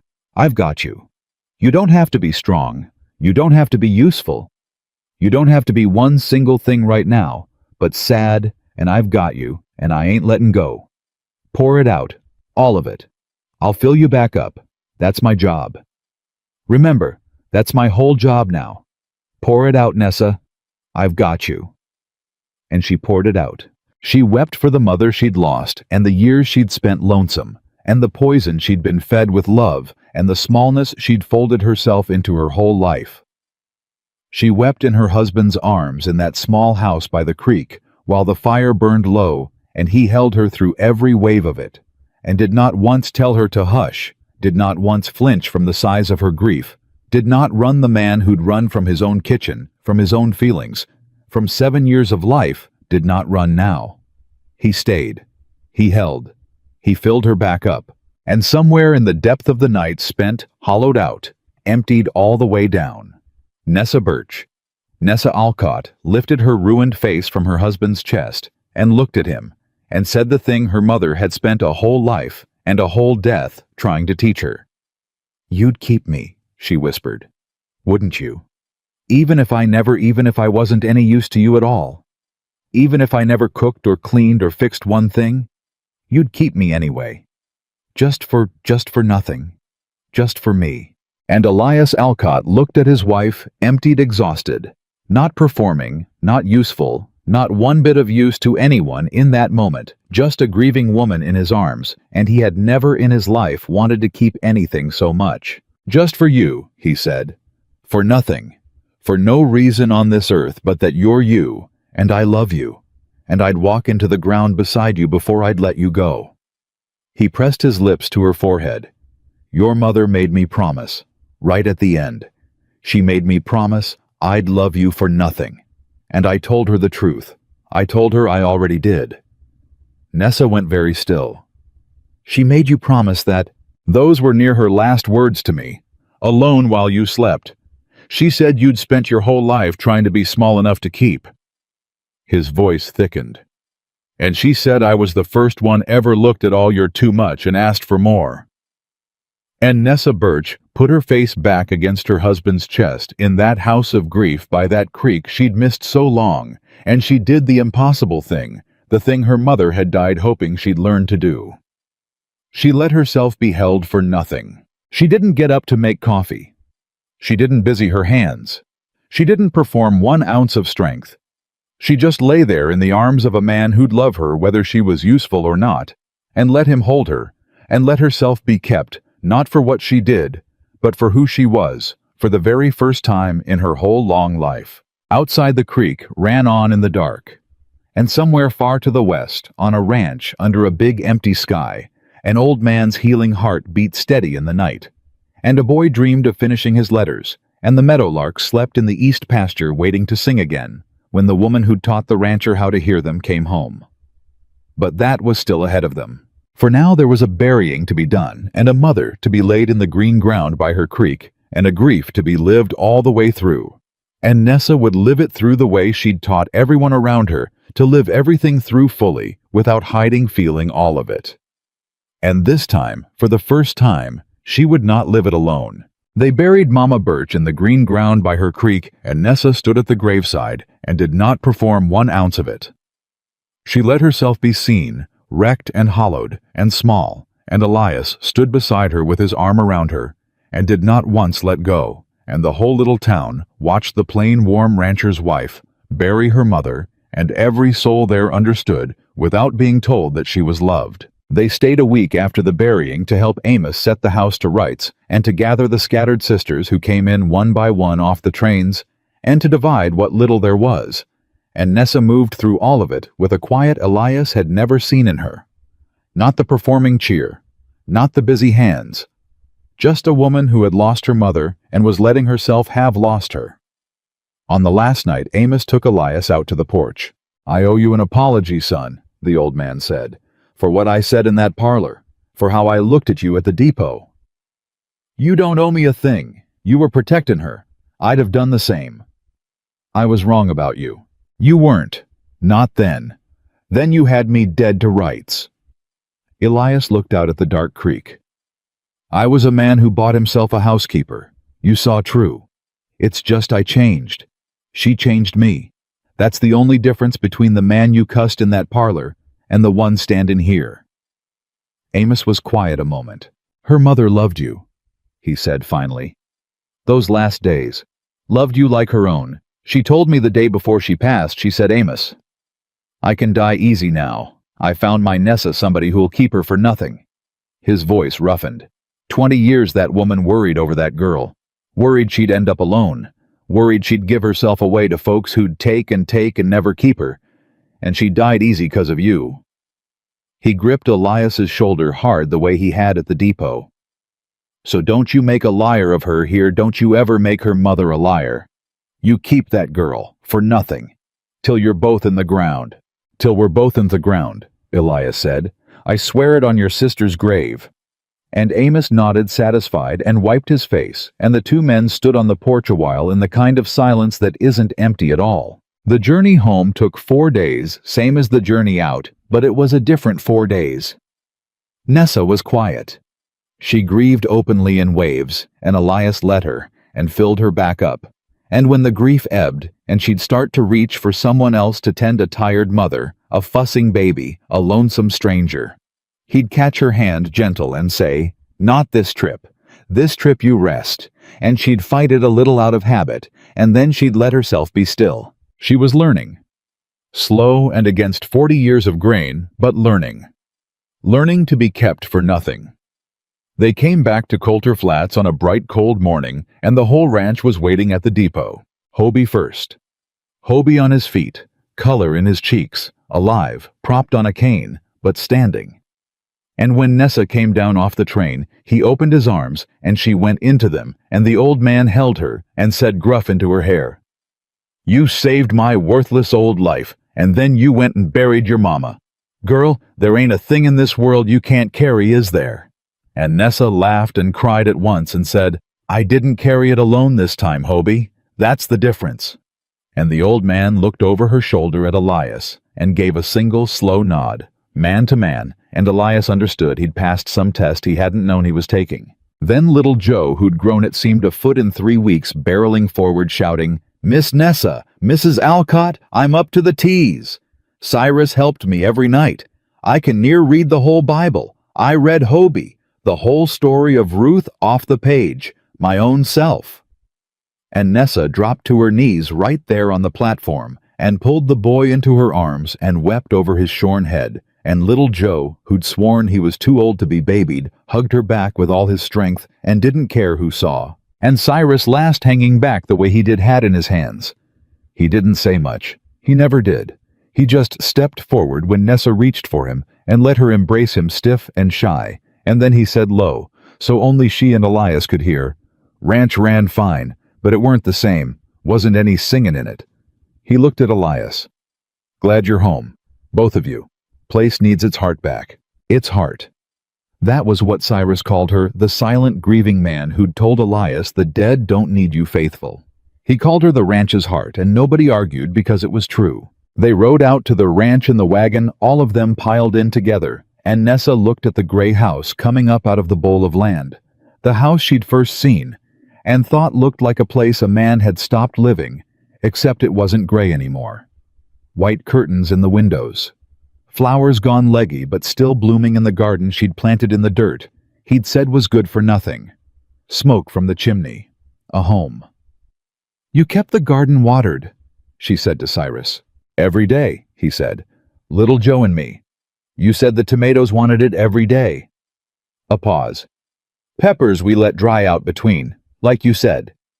And Nessa had to press her hand to her mouth because she'd told them that the day she was leaving forever, when she thought she'd never see any of it grow, and they'd remembered they'd tended her garden all through her grief 1,000 miles away, and it was the smallest thing, and it undid her completely. That night, after the hands had gone, and Hobie was settled, and little Joe had read them a psalm to show off, and been sent to bed glowing, Elias took his wife by the hand and led her out of the house down toward the east pasture in the dark, and she followed without asking where.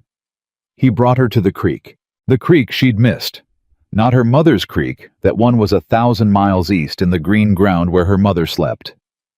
But a creek. His creek, the one that ran through his east pasture. The one he'd stopped fishing 7 years ago because he used to fish it with a wife who died. "I never brought you here," he said. "All the months you lived in my house, I never once brought you to the water. You told me you missed your creek. You told me at the depot that day you tried to leave. You said you missed your creek and your sense of place, and I heard you, and I still never brought you to mine." He was quiet a moment. "'Cause it was hers. Mary's. I couldn't. But I want you to have it now. I want it to be yours. I want everything of mine to be yours." And Nessa sat down at the edge of the water and pulled off her shoes and put her bare feet in the cold creek and did not pretend she was fine, did not perform a single thing, just sat there in the dark with her feet in the water and let the grief and the peace move through her together the way they had since her mother died inseparable. Elias sat beside her. "I've been thinking," he said, "the whole way home, about something your mother said to me, at the end." "What did she say?" "She said you spent your whole life trying to be small enough to keep, folding yourself down, making yourself useful so nobody'd have a reason to send you away." He looked at her profile in the dark. "And I've been thinking how I did the same thing, different but the same. I made myself empty enough that nothing could ever be taken from me. You shrank down so you'd be kept. I hollowed out so I'd be safe. Two ways of being scared of the same thing." He shook his head. "Your mother saw it in you in a minute. Took me 40 years to see it in myself." "We're a fine pair," Nessa said softly. "A woman too scared to take up room, and a man too scared to feel anything. We were." Elias reached over and took her hand. "We ain't anymore. That's the whole of what I want to say. Whatever we were, we ain't it anymore. You buried your mother, and you didn't hide 1 ounce of it. And I sat by a dying woman and told her the truth about my own heart out loud, which I couldn't have done a season ago to save my life. We fixed each other, Nessa. We broke each other open, and we fixed each other." His voice caught. "You gave me back my life. Least I can do is spend it making sure you never have to shrink again." Nessa was quiet a long moment, her feet in the cold water, her hand in her husband's. "I want to find you a book," she said. Elias blinked. "What?" "A book. You told me that night in the kitchen before I left you, told me you used to read, every night.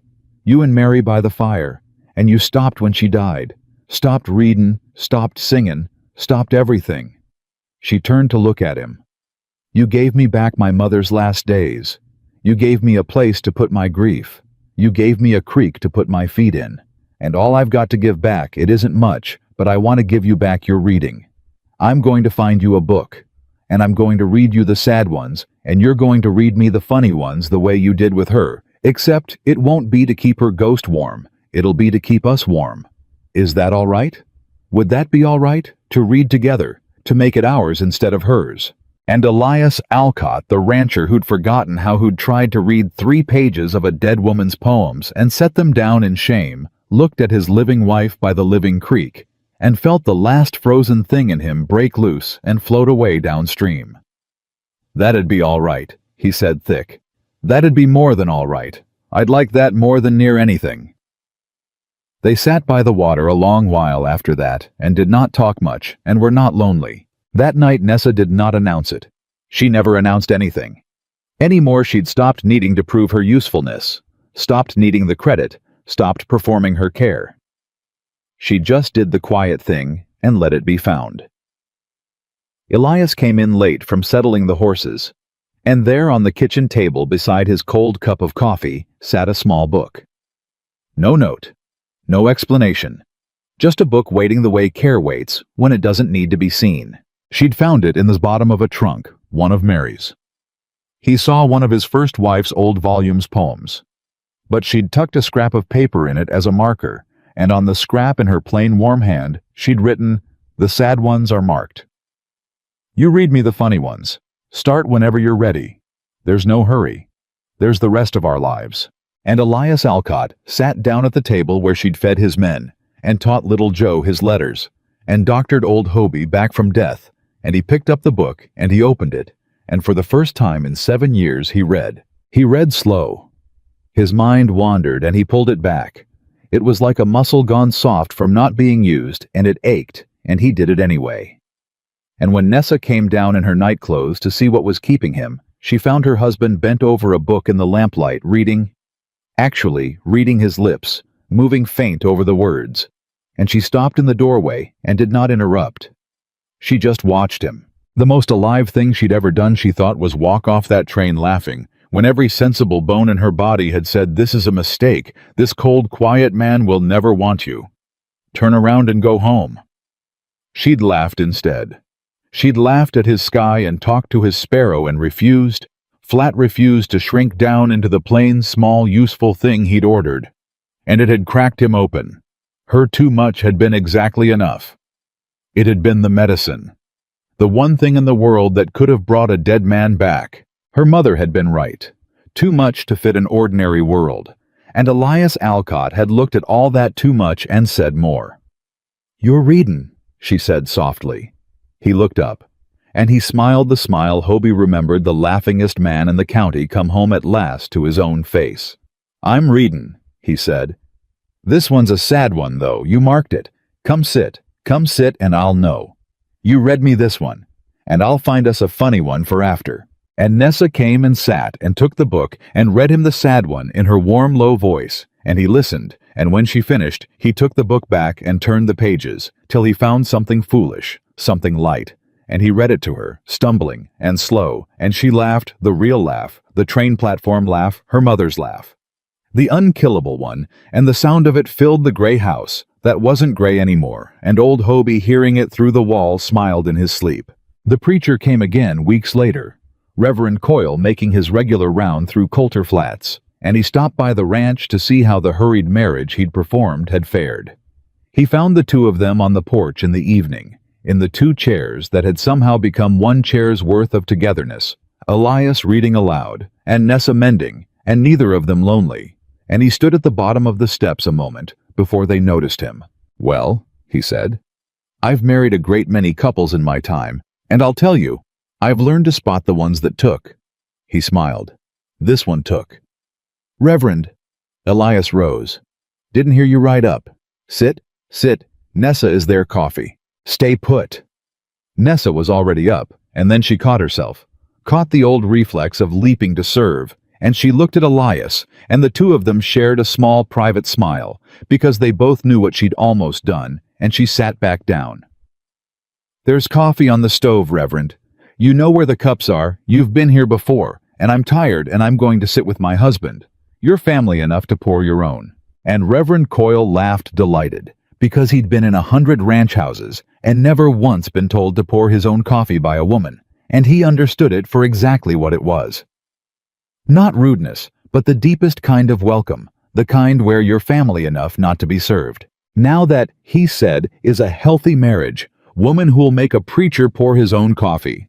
He went and poured it and came back and sat on the step. "So, how are you two? Truly I married you in a terrible hurry for a terrible sad reason. I've wondered how you fared." And Elias looked at Nessa, and Nessa looked at Elias, and it was Nessa who answered. "My mother died holding my hand," she said, "and she died knowing I was loved. And I came home to a garden my ranch hands kept alive for me, while I grieved 1,000 miles away, and an old man I'd saved standing up to meet me, and a boy who'd learned his letters clear to the T's, and a husband who reads me poems by the fire, and won't let me pour myself out without pouring me back full." Her eyes filled, but she was smiling. We don't feel saved, Reverend, or rescued. I know that's what the storybooks say, that a woman gets rescued. But it wasn't like that. Nobody rescued anybody. We understood each other. Finally. Two scared broke people who figured out how to stop being scared. That's not rescue. That's better than rescue. It's understanding, Elias said quietly. It's understanding, Nessa agreed. And Reverend Coyle nodded slow and drank his coffee and looked out at the big western sky going gold and rose over the pasture and said, "You know, in all my years, I don't believe I've heard it put better. Folks think love is being saved. But the saved kind wears off. It's the understood kind that lasts." He raised his cup to them. "You two got the lasting kind.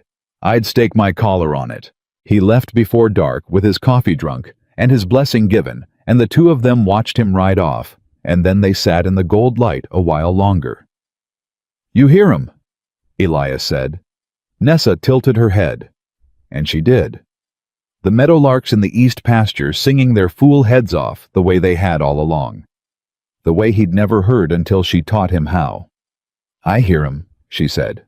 "I never would have. Not in 100 years. Not without you." He took her hand.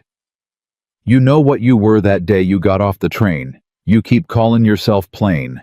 Steady and plain and emotional about birds.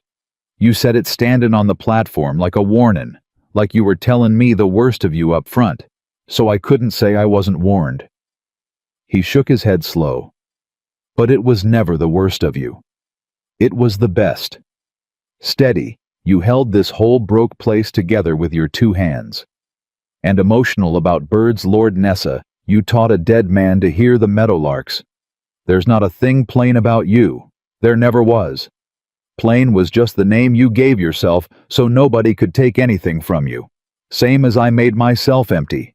We were both hidin'. And we don't have to hide anymore." Nessa Birch. Nessa Alcott looked out at the pasture where the meadowlark sang in the last gold light beside the man who'd crossed a country for her and buried her mother with her and read her poems by the fire and would keep her. She knew now all the way down in her bones. She knew it. Keep her for nothing. Keep her for herself. Keep her big and loud and warm and too much. Keep her exactly as she was, and she stopped shrinking. She felt it happen. The lifelong reflex to fold herself small to make herself useful to earn her keep. It let go all at once, like a hand unclenching after 40 years. And she took up all the room she was meant to take, up all the space. Her mother's midwife had said was too much for an ordinary world, and she let herself be exactly as big and alive as she'd been born to be. "No," she said, "we don't have to hide anymore." And she was home. Not because she'd stayed, she hadn't stayed. She'd left, she'd gotten on a train and gone 1,000 miles and buried her mother and come back. Not because she'd been rescued, nobody rescued her. She'd saved an old man's life and buried her mother and carried her own grief. Not because a man had wanted a housekeeper and gotten a wife. She was home because she had chosen it. Because a woman who had spent her whole life making herself small enough to be kept had finally been loved big enough to stop, and had chosen with her whole enormous, unshrunk heart to stay. Elias Alcott had written a marriage agency asking for a reliable, capable, sensible woman. No romance, no complications. He had asked for the smallest, safest, emptiest thing he could think to want, and a train had come in late, and a woman had gotten off it laughing at the sky, and she had turned out to be the most alive thing he would ever know. Alive enough to walk into his gray, dead world and crack it open like an egg. Alive enough to teach him to feel and read and sing and hear the meadowlarks again. Alive enough to change the shape of his entire life. He had asked for plain and steady. He had been sent a miracle. And the woman who once called herself plain, who folded herself small her whole life long so the world would have a reason to keep her, finally understood the truth. Her mother died teaching her she had never needed to be small to be kept. She had never needed to earn a single thing. She only needed to be loved for nothing at all, and she was wholly and forever by a man who had learned it just in time. She was home. She was loved. and she would never ever shrink again.